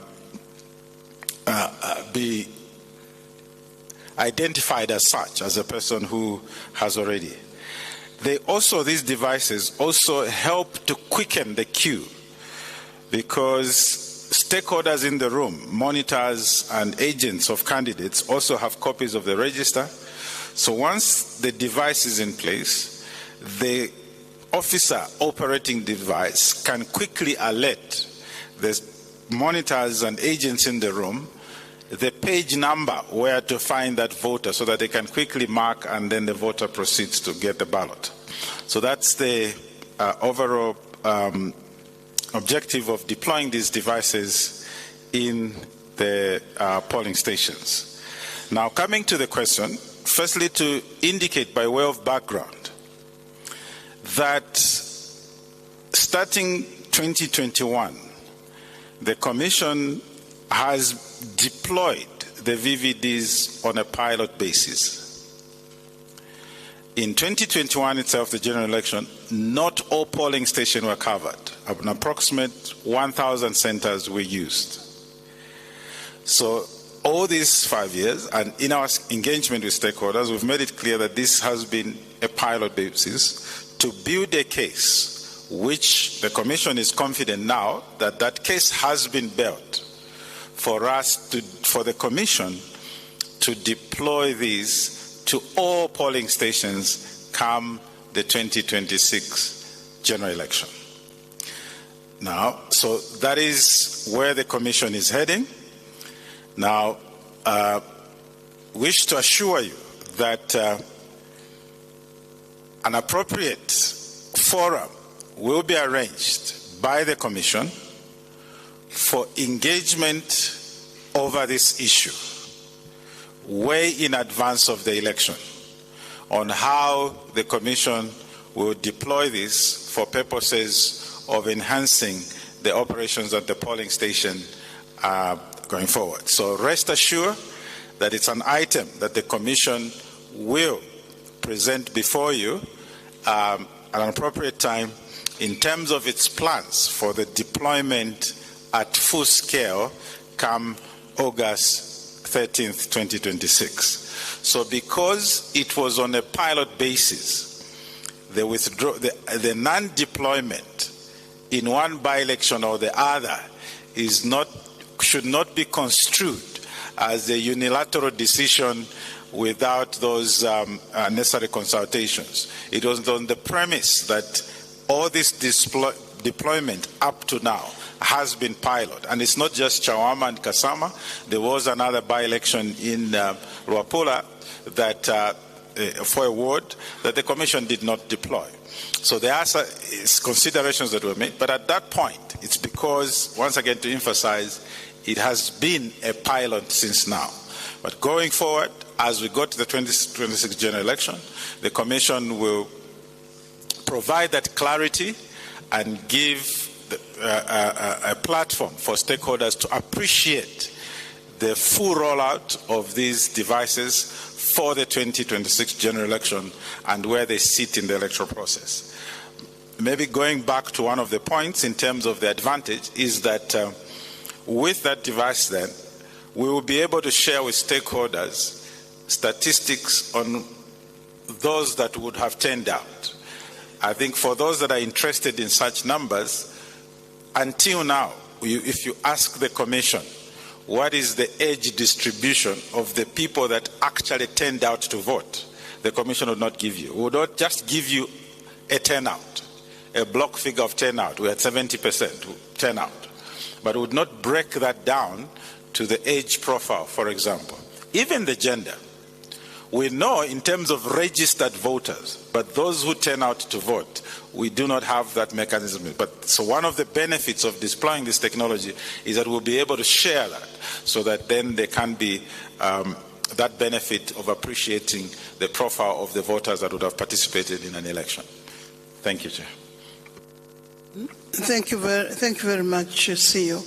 In fact, it's stakeholders. It's very interesting that we've had a comment on the VVD, because when they were introduced, the Commission was accused of trying to manipulate elections by the introduction of the same, of the VVD. And we've been explaining wherever they've been used that it's identifying a voter. And we have experienced through the VVD that some people, when they move locations and they hear that there's an election, they want to go and vote. So as they go, the VVD will identify them as being in another polling station in another town, and that they are not supposed to be there. Nonetheless, you have your the agents, the polling agents. All political parties have polling agents, and it helps the polling agents to even identify the page, the line, and where this is. But I'm pleased that you've missed them in these two elections. It means we need them. It makes the election efficient, and also people do not stay too long, but has no relation whatsoever on the results in that particular election. I think the next question was from Olivia Piri about qualifications. Olivia, I'm sure Article 70 hasn't been changed with the qualifications and is instructive. All the qualifications are in Article 70 of the Constitution, and it's not part of the amendments. I'm sure you've read, you've seen that it's not part of the amendments. So how are they going to change between now and August? So the qualifications are as they are, and you have nothing to worry about. Okay. Now, the next question was what guarantee that submission will be taken into, will be taken aboard, will be considered. You know, all I can urge you is that when we have a process, let's have some confidence in the process. It's like you send a child to school, and then you say, what guarantee do I have that you are going to pass your grade 7 or your school? They've got to go through that process. You've got to give them a chance for them to learn, so that when they sit the exam, they can either pass or fail. In this particular one, we have gone to all extent of doing it in the shortest time. I even said, for us, the hakuna kulala, in that it has to be done. It's instructive. The Constitution has instructed us. We have to do it. If we don't do it, I'm sure some people here will take us to court, isn't it? That ECZ did not perform the mandate as instructed by the Constitution. So, we are going to the districts, all the districts. Can you be there and see what submissions are going to be done? And at the end of it, the selection. So I don't know what guarantees you'd like us to say that, are we going to the districts? Yes, we are going. Are we going to have meetings? Yes, we are going to have meetings. Are we going to have provincial meetings? Yes, we are going to have provincial meetings. Are we meeting the stakeholders in the districts? Yes, we are meeting the stakeholders in the districts. Isn't that enough a guarantee that the process is on? The process has to be done, and at the end of it, decisions have to be made. So all we can guarantee you is that there have to be fairness and inclusivity and work within the parameters as prescribed by law, by precedent, by history. We have to do that. Even traditionally, I think look back to 1964. What has been done from 1964 to date? We have not started Zambia today. So all those things have to be taken into consideration. Thank you. Thank you, Chairperson. I'm trying to see the hands that are going up.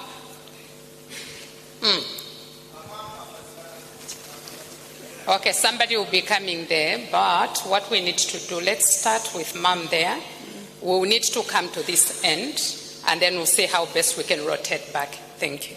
Thank you very much. My name is Matilda Mulanda Okpara from the UPND and an aspiring parliamentary candidate. Yeah. Firstly, I would like to commend ECZ for the effort they are making in involving stakeholders in this delimitation process. Yeah. My question is simple.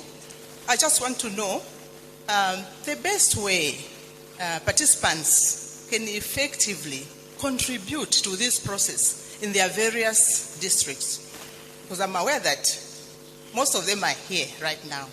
Are there going to be further guidelines to that effect, which are going to be adhered to, given the importance of this process and also the agents that it demands? Thank you. Next question. Thank you very much. My name is Crispin Chinda. I'm a stakeholder in Monali constituency. The Commission has announced 70 constituencies proposed for delimitation. I want to challenge the Commission, or indeed ask why the Commission cannot tell us the names of the 70 constituencies which are proposed for delimitation. Thank you. Next question, please.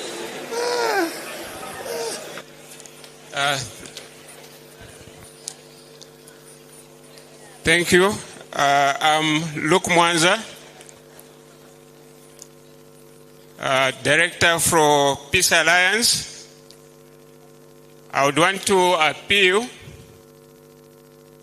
to ECZ, stakeholders and all political party representatives that as we prepare for these elections, we need peace. Peace is very important. You cannot buy peace from anywhere.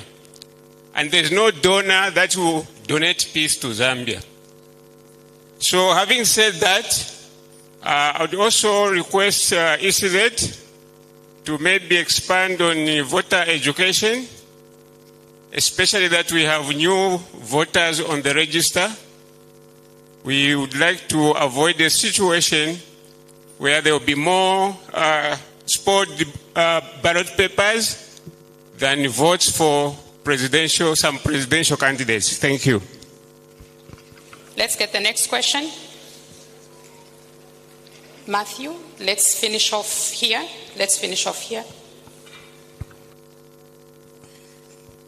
Good afternoon, everyone. My name is Mangele Magodi, National Women Secretary for... Kindly repeat your name.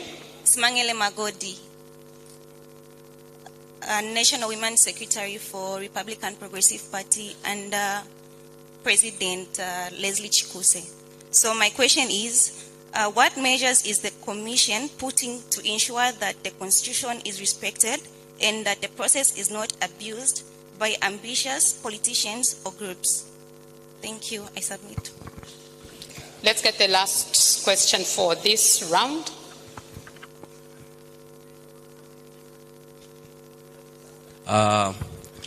Thank you so much.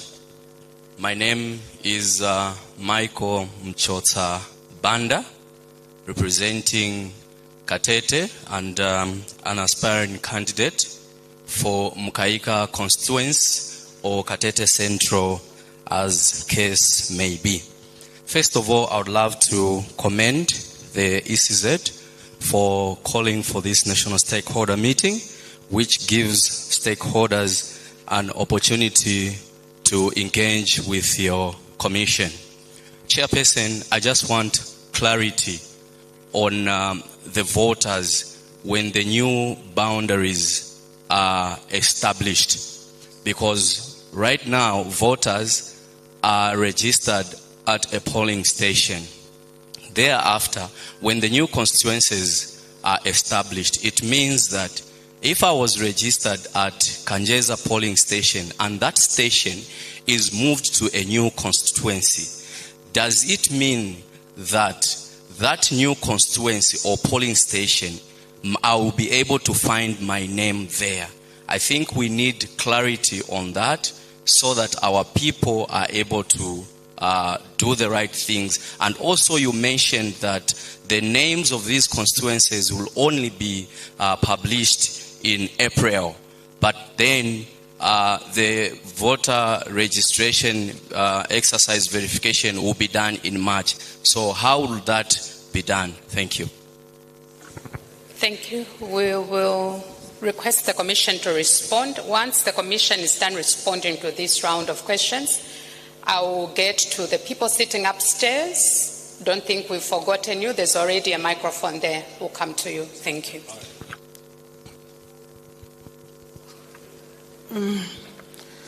I think the question about 70 constituencies, why can't the Commission tell us the names? Now, I don't think we can tell you the names before we go. This is consultative with stakeholders. That's why we are going to the districts, all districts in Zambia, before we come to the number 70. So I don't think that can be done before. Otherwise, you'll be accusing us of being dictatorial, isn't it? That we are coming to you and we just tell you, these are the 70 constituencies.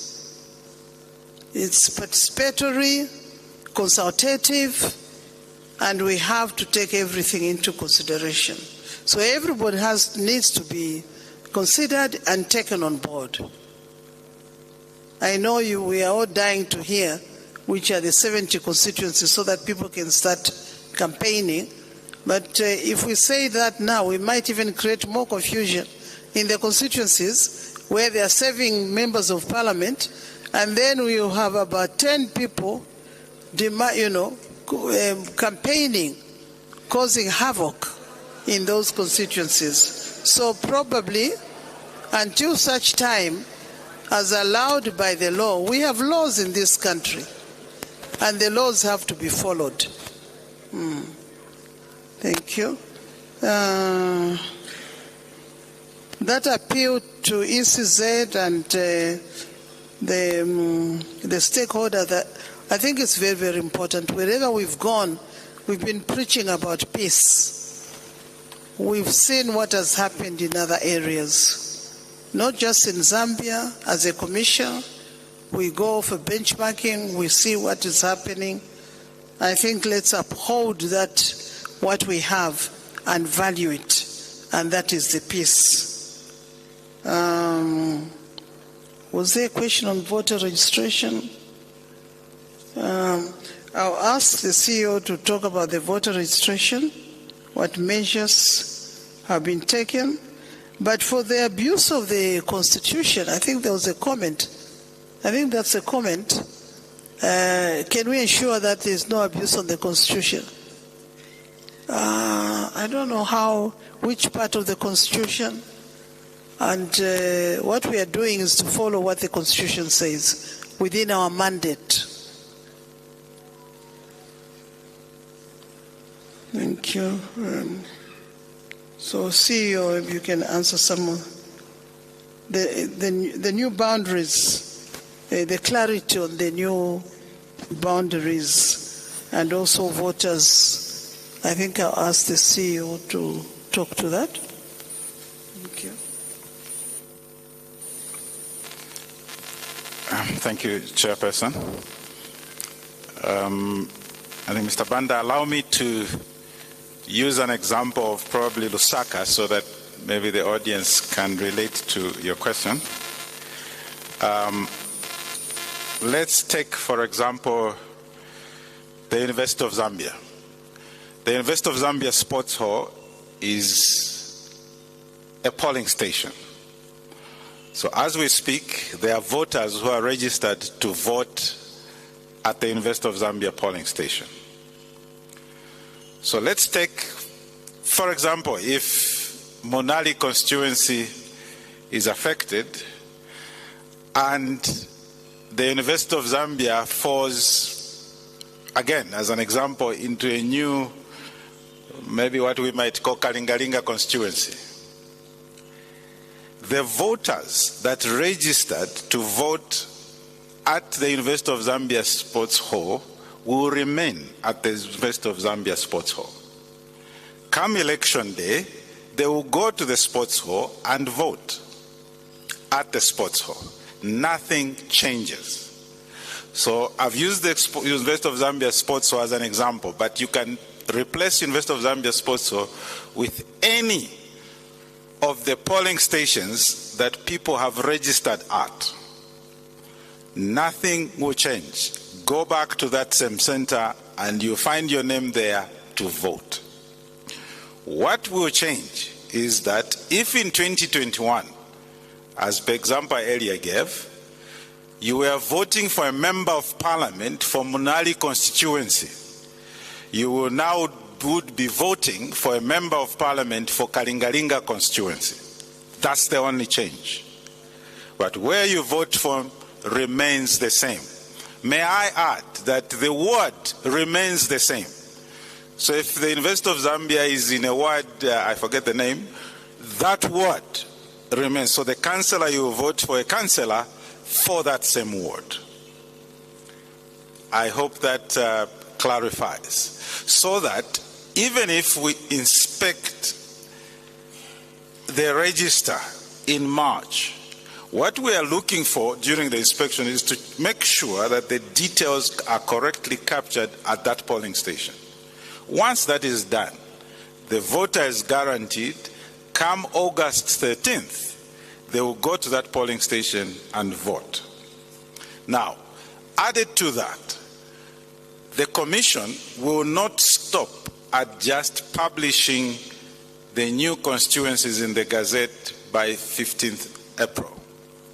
We'll sensitize the public. If I may use the same example, we'll now sensitize the voters that voted to the university polling station and say, you were previously in Monali constituency, now you will be in Kalingalinga constituency. You are rather in Kalingalinga constituency. And let's not forget, at that point, candidates will nominate for that constituency and we will campaign now and go to say, now we are the ones standing in Kalingalinga constituency, vote for me, vote for us. So there will be enough, there will be voter education, there will be information shared so that the voters in the newly established constituencies understand that they now fall in a new constituency. But when it comes to voting, it's the same center, the same voter's card, nothing changes. Thank you.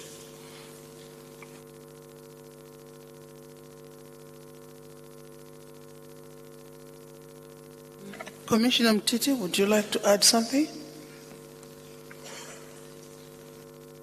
Thank you, Chair. Partly it has been answered by the CEO when he was talking about voter education, but just wanted to thank Madam Matilda for the commendation and to reiterate what has been said earlier, that definitely we want everybody to participate in the process. And the best way they can do it, let them be in the districts, let them read, for instance, let them meet other stakeholders where they are, consult amongst themselves and come up with proposals that they would want to see in the delimitation process so that when we have these hearings, they are on hand to make the necessary submissions. We've begun at national level, but let me reiterate, we are going to the district, we are going to the province, and the ECZ, your ECZ, is committed to receiving your submission, taking them on board, and seeing how best we can give you the electoral system that meets the aspiration of the Zambian people. Thank you. Thank you. Can we get the questions? I can see hands up given. Please pass on the microphones.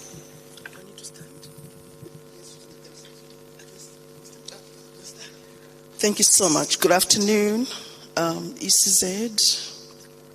My name's Esther Nyirenda, and I represent the faith-based. I have a ministry called Excellent Ministries for Jesus Christ.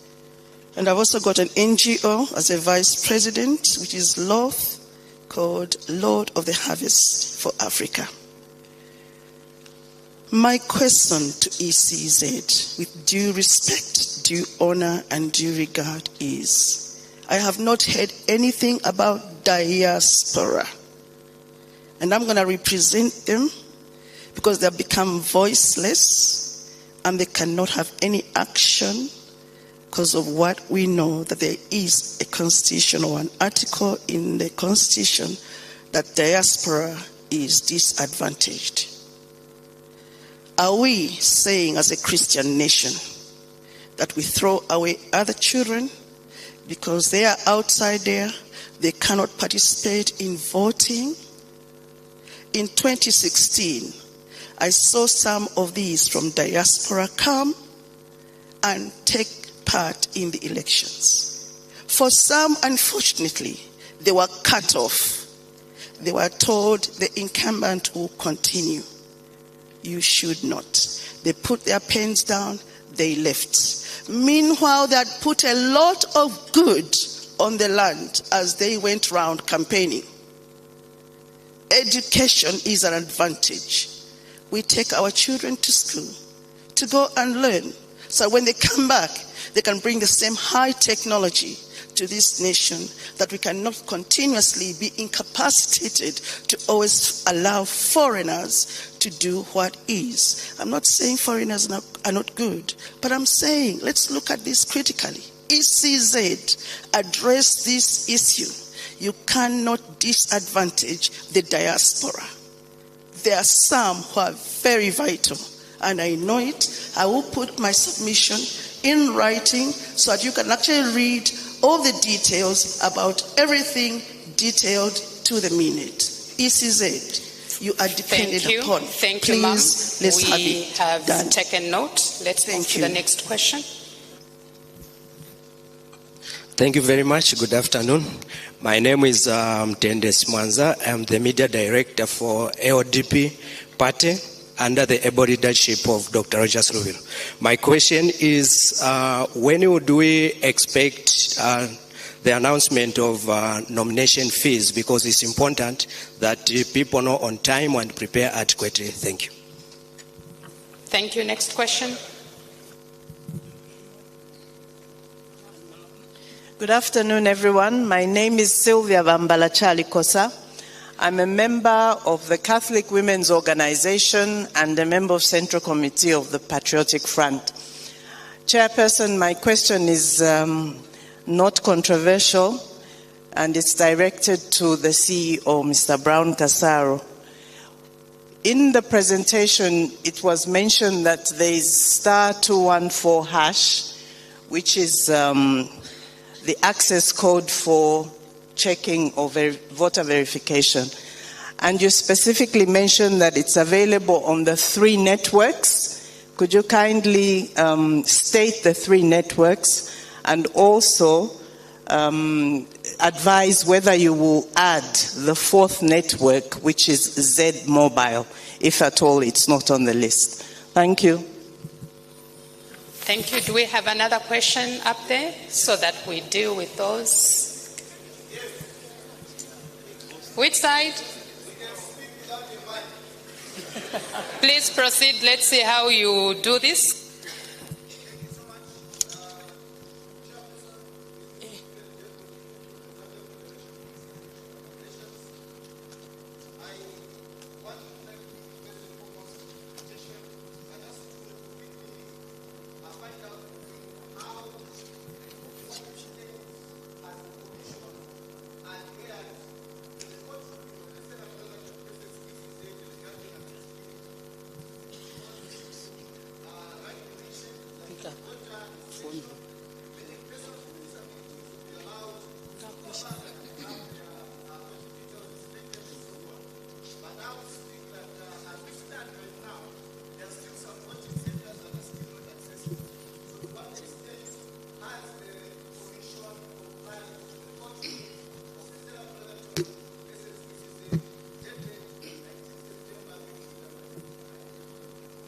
Thank you. I see we need training from you how to speak without a mic. Good Yes, afternoon. My name is Mubanga. An aspiring candidate for Kwacha constituency and also a member of the Catholic Charismatic Renewal Movement. In the presentation, I heard the chairman speak about how they intend to secure that inmates vote, like for those who serve their sentence up to the time that will be going to the polls. Now, my concern is that inmates have no control where they are sent as they serve their sentences. So what happens to those that, for instance, you are serving your sentence at Midima Prison and you register from Midima Prison, then at the time of voting, you find that you are at Mkoweko Prison. Does the prison's corrections services have any, or the commission itself, has any means of making sure that inmates will go and vote from their respective polling stations? Then my other concern is the issue of 20 women, 15 youths, and 5 disabled representation sounds very interesting if it doesn't conflict between governance and politics. So my interest would be, how would these nominations be done? Because for a long time, there's been an outcry that we have there's so much executive power when it comes to nomination. And if I look down the lane of, from the time of our democracy, most nominees are appointed from people that are affiliated to a political party. So how will the commission ensure that these nominations are distributed evenly? Then lastly, I don't know whether this is true, but from the appendix number 4, from the 2026 delimitation exercise, let me just read it for what it says. It should be noted that there are 116 districts. Allow you to continue. We had asked for one question, so can I ask, is it a pertinent issue? So it is a pertinent issue because I'm looking at this particular write-up which says for the creation of, okay, let me just go over it. It should be noted that there are 116 districts in Zambia and 70 new constituencies are embarked for creation. You are there for advice to, what's this? Okay, just use it for me. Please, I'm reading, it's very important. Yeah, yes. Constituencies may be proposed for creation per district and stakeholders should be informed. So I'm concerned about the issue of May, whether the proposing of delimitation remains at the discretion of the commission. Then I'm looking at it because if I take, for instance, Sinda district, which has a population of 118,000 people, and Lusaka district has a population of over 2 million. And when we say the proposal... Wind up your question. You have taken so much time. Wind up your question. Just wind up your question. Thank you. Because we are not coming here. And I'm getting these questions from the feedback I'm getting from the commission. I need clarity. I need clarity. So Lusaka is sitting at 2.2 million. Sinda is sitting at 118,000. So when they say May, I'm concerned if the discretion is theirs and how they intend to distribute these delimitation evenly without interference of politics and governance. Thank you. Thank you. We will get to the commission to respond. But also, stakeholders, please, when we say one question per person, let it be one question. I can see so many hands, and if we say we end here, you'll be the same people who say the commission is curtailing us from asking questions. So can we please restrict ourselves to the guidance? Thank you. So I'm just following the number.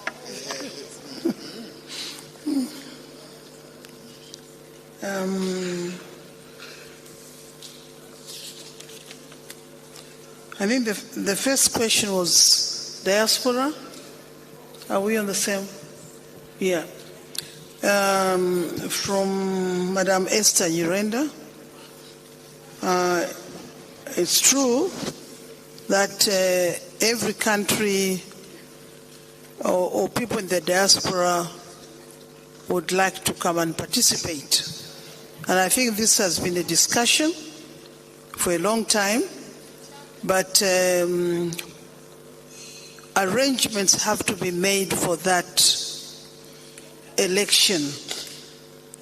I'm aware that there are certain countries, some countries, most countries, they've chosen either 3 or 4 countries where this can be done, and the other countries can be catered for. So we are waiting for arrangements to be done, and a decision, a policy rather, that when do we start this diaspora voting and where is it going to be? Because it can't be everywhere. First, you've got to determine how many people are in each country and how many people should you cater for. There's the security of it, the security of the vote. You'll be surprised that even in developed countries, some of them think that the elections are tampered with when these are done outside the jurisdiction of that country, including at the army and the other places. So definitely the ECZ will be waiting to see if logistics can be made for the diaspora at this moment in time. In our development agenda, we haven't as yet had the capacity to have voting areas all established right through the world in the diaspora. So arrangements have to be made. Thank you. I think the others, what do we expect?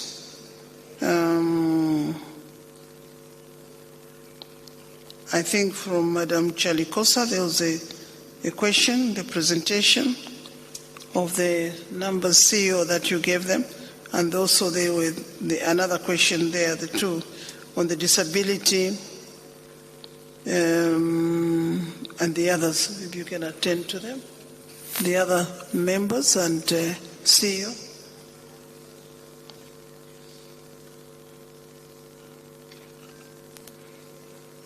Thank you, Chair.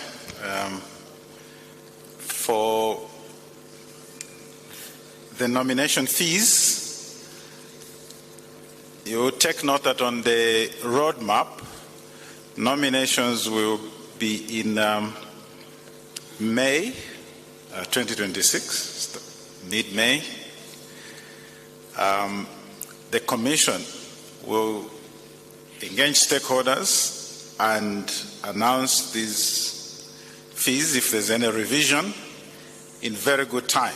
So we'll come back to you and announce these fees in very good time, definitely way before May, so that, as you had said, you are given ample time to prepare accordingly. In terms of the short code, *214#, the 3 networks that it is available that I was referring to is Zamtel, MTN, and Airtel. So it's available on Zamtel, MTN, and Airtel. When it comes to, is it Z Mobile? We'll get back to that as we consider it. But what I can say for sure for now is that if those subscribers have access to a smartphone, they will be able to download the ECZ app and access the service similarly. Then there was I think as I invite my colleagues in management to help address one of those two questions, maybe the aspect of Z Mobile can be spoken to later by Director ICT. But before that, let me invite our manager legal to speak to how the Commission is complying with the court ruling around access to polling stations.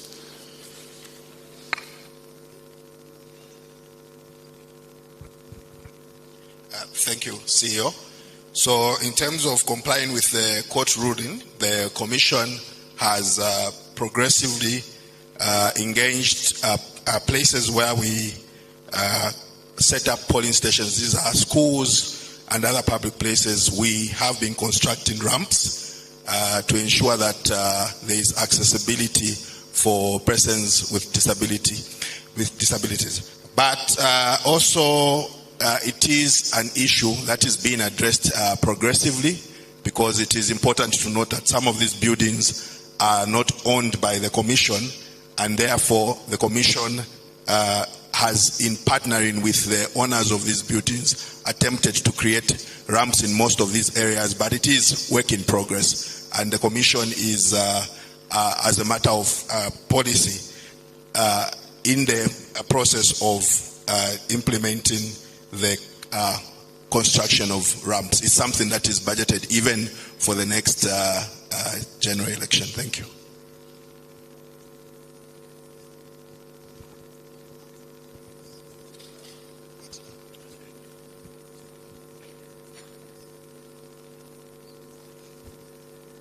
Thank you so much, CEO. I think in terms of Z Mobile, really we look at coverage. And as we speak now, we are already in touch with them. We are simply awaiting the court from them. They shall all be involved. Thank you.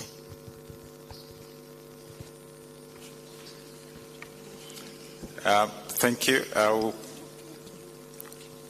speak to one of the other questions before I hand over back to the chairperson. This has to do with inmates and those that may find themselves transferred after the inspection but before the general election. This is an item that the Commission is in consultation with the prison service to make sure that we do not disenfranchise unnecessarily any inmate. So it's not an item that the Commission can give a hard and fast rule and say this will not happen. But we recognize also that they have their own protocols and reasons for having to transfer inmates at a particular point. But suffice to say that with that collaboration, we are making sure that they execute their mandate with maximum appreciation of the rights of those inmates to vote in the general election. The other question regarding the delimitation, if we got you right, I think you were referring to Sinda and Lusaka. I think what you should bear in mind is that in the whole of this process, the Commission is guided by Article 59 in terms of the factors. So those are the factors that will be used to determine and to undertake this delimitation exercise. So yes, the Commission will go on the ground and make the necessary consultations, but ultimately the Commission will make the decision and inform the nation. But that decision will be grounded in the factors outlined in Articles 58 and 59. I think there was a question or a comment about a PR system and nominations of the people who appear there. I think from a lady there. I think this is about intra-party democracy, isn't it? Democracy within the political parties.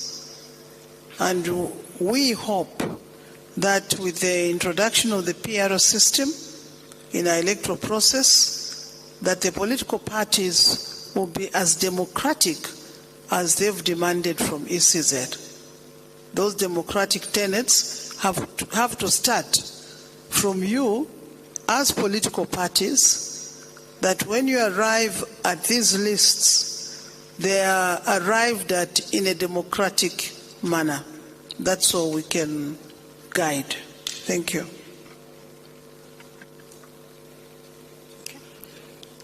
Thank you, Chair. We are coming to the last round of questions. I can see Mr. Jackson Slave's hand has been going up frequently. Let's see if we can start with him there and then move in that order. Thank you very much. My name is Jackson Silabwe, President of the Golden Party of Zambia, GPZ. Chair, I would like to commend you and the Commission for the different reports that you've given us regarding these important matters concerning our nation. Chair, I've got a question and two observations that I would need your attention. The first one is, when I look at your roadmap, it is a very rushed roadmap. And I've been privileged to be part of lawmaking in this country outside Parliament.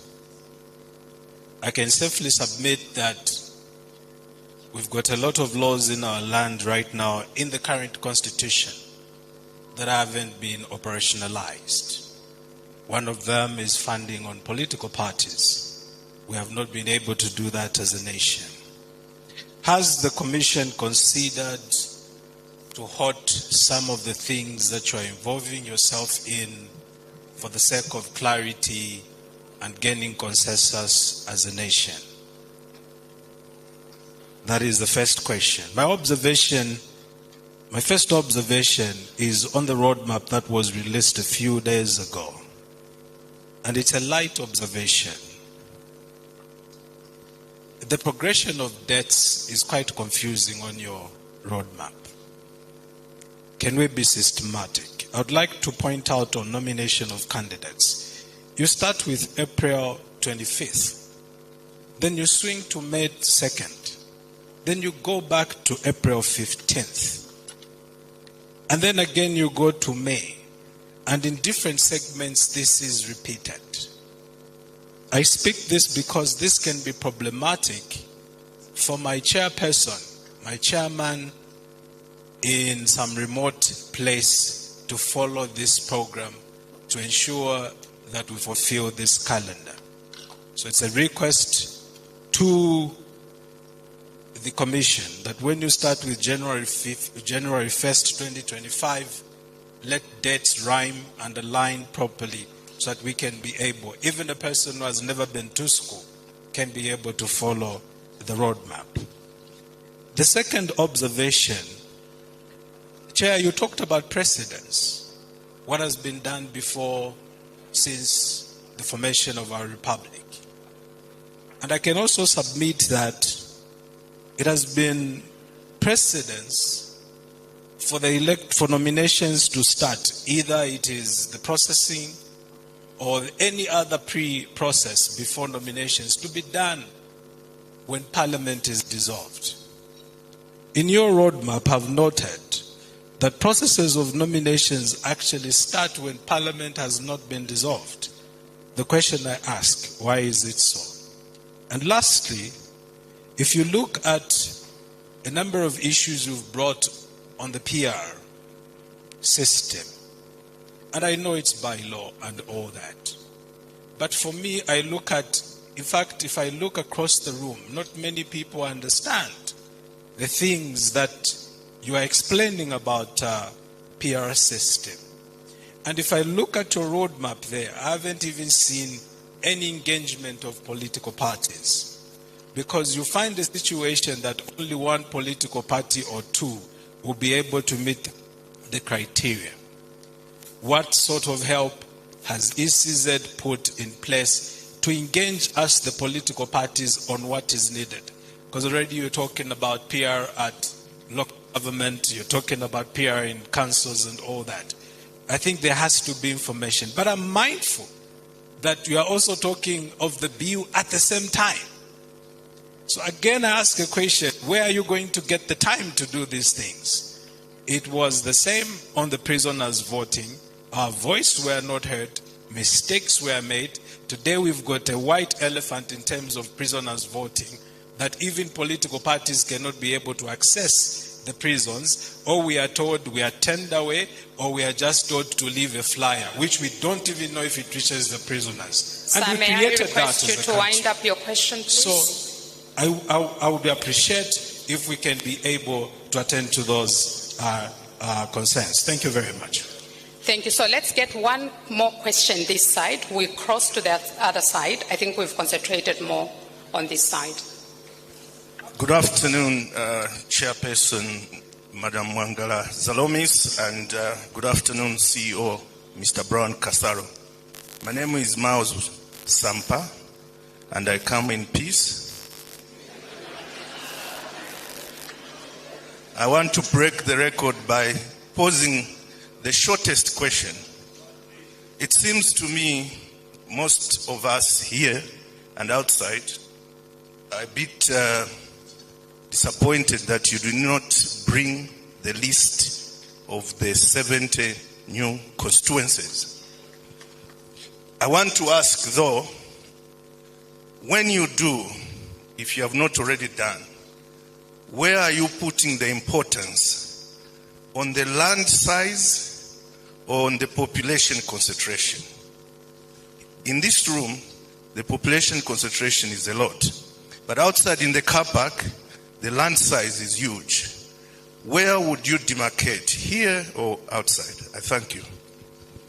Let's cross to the other side of the room and get three more questions.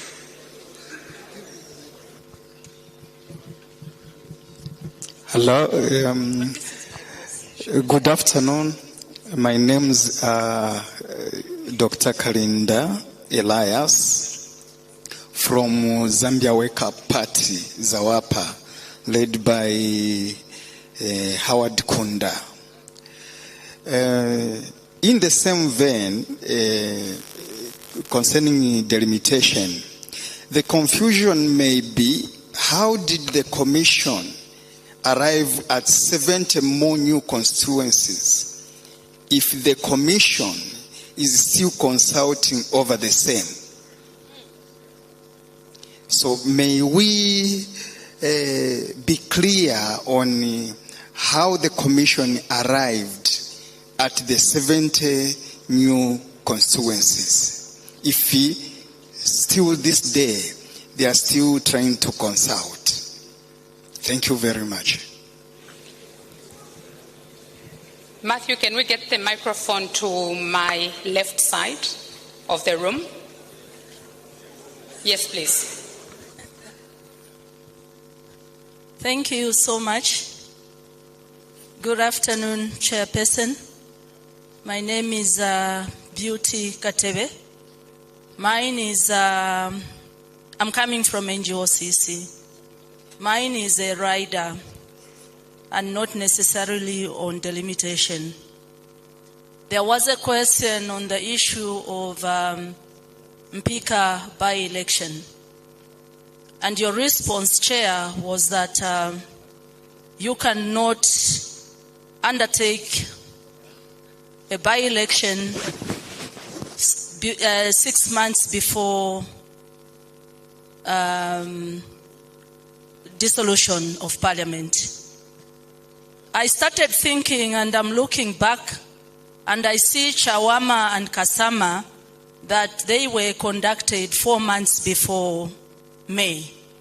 I'm just wondering whether it was an illegality or it is still legal, and if so, kindly I seek an explanation and clarification on the matter. Thank you. Thank you. Next question, please. Good morning, Chair and the panelists. My name is Violet Sikalemba Samboko. My question is, we have heard that wards are not going to be delimited, only the constituencies. So my question is this not going to give us, again, vast constituencies? Because some of the wards in these constituencies are very vast. So I don't know if that was looked into.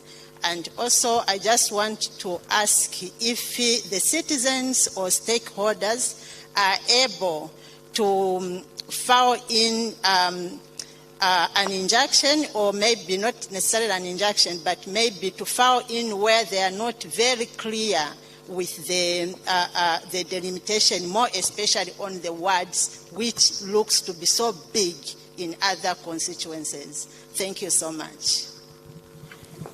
Thank you, Chairperson. I seek your guidance. I can see a few other hands up in the room. Should we proceed to? Okay, thank you.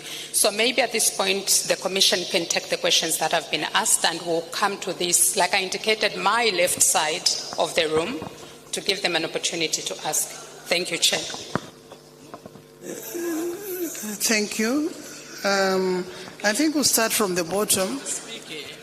Excuse me. Maybe we can give chance to those who still want to listen. If you are going out of the room, please do so quietly and let us have order, please. And can we probably close that door? I think we'll start from Madam Violet Samboko's question about wards are not going to be delimited. I think maybe there's need for clarity about constituencies and wards. You could have a constituency with 11 wards. When that constituency is delimited, that's what the CEO is trying to explain here, that those people who are supposed to vote in certain wards will not be interfered with. But if there are 11 wards and then 3 are moved to another constituency, it doesn't affect them. It's not about delimiting, interfering with that ward, no. We are talking about constituency delimitation of constituencies, not wards. I hope you've understood me. Is that clear? Because it seems as though we are still going back to the same thing.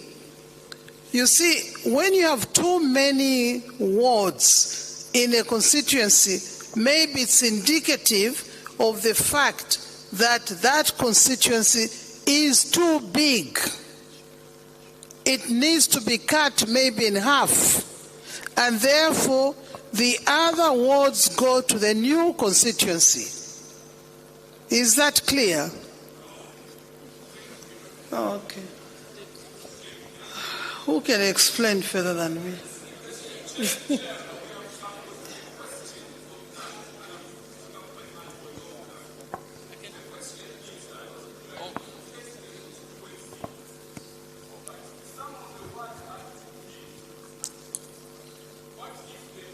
What will be looked at later?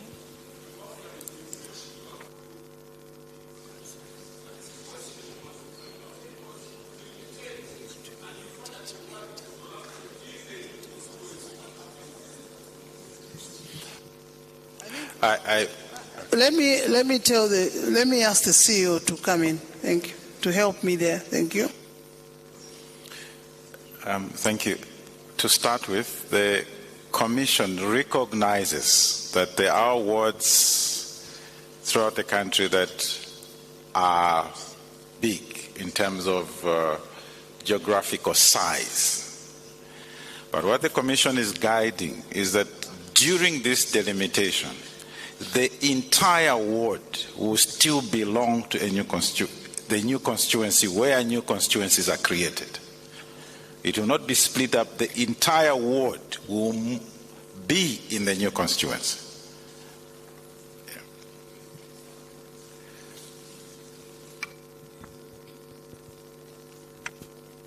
I think there was the other one from Beauty Katele, then pick a by-election. I think if you read the Constitution, it says 180 days from the date of the election. From the date of the election. So start counting from the 13th of August to now. If you held a by-election now, the nomination process, the election process, are we going to have an election outside the 180 days? Is that clear? If it's within the 180 days, we cannot. It's funny. Some people want by-elections before few months before by-election. Some are accusing us, why are we having by-elections? Those who are in the electoral process, those who are in the, I think, political parties and what? You know? So it's an interesting scenario. So definitely, if we held an election now in Impika, I can tell you will be cited in court to say we are holding it within the 180 days prior to the general election. Thank you. Good afternoon. My name is... We are not yet receiving questions, please. I think there was a question about how did we arrive at 70? There's a question. How did the commission arrive at 70? The commission arrived at 70 by Parliament sitting and agreeing that there should be 70 new constituencies. That's how the commission has arrived at 70. Is that clear? That has come from Parliament.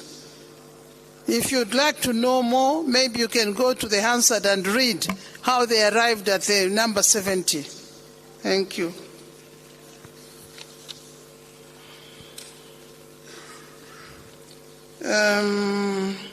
I think there was quite a submission from the Golden Party. What I would advise my young man in the Golden Party, it's very important to have an interaction so that if there are things that a party, you are a stakeholder, and you are entitled to information that you do not understand or what, please come to the commission and find out, was there a mistake?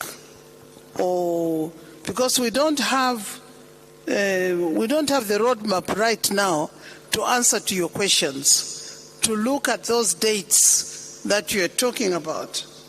The nomination for candidates, we don't have that. The funding of political parties, that is up to Parliament to decide.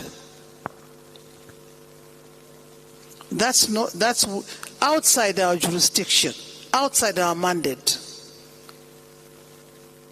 Our system is that it does not fund political parties, and that is not within our mandate.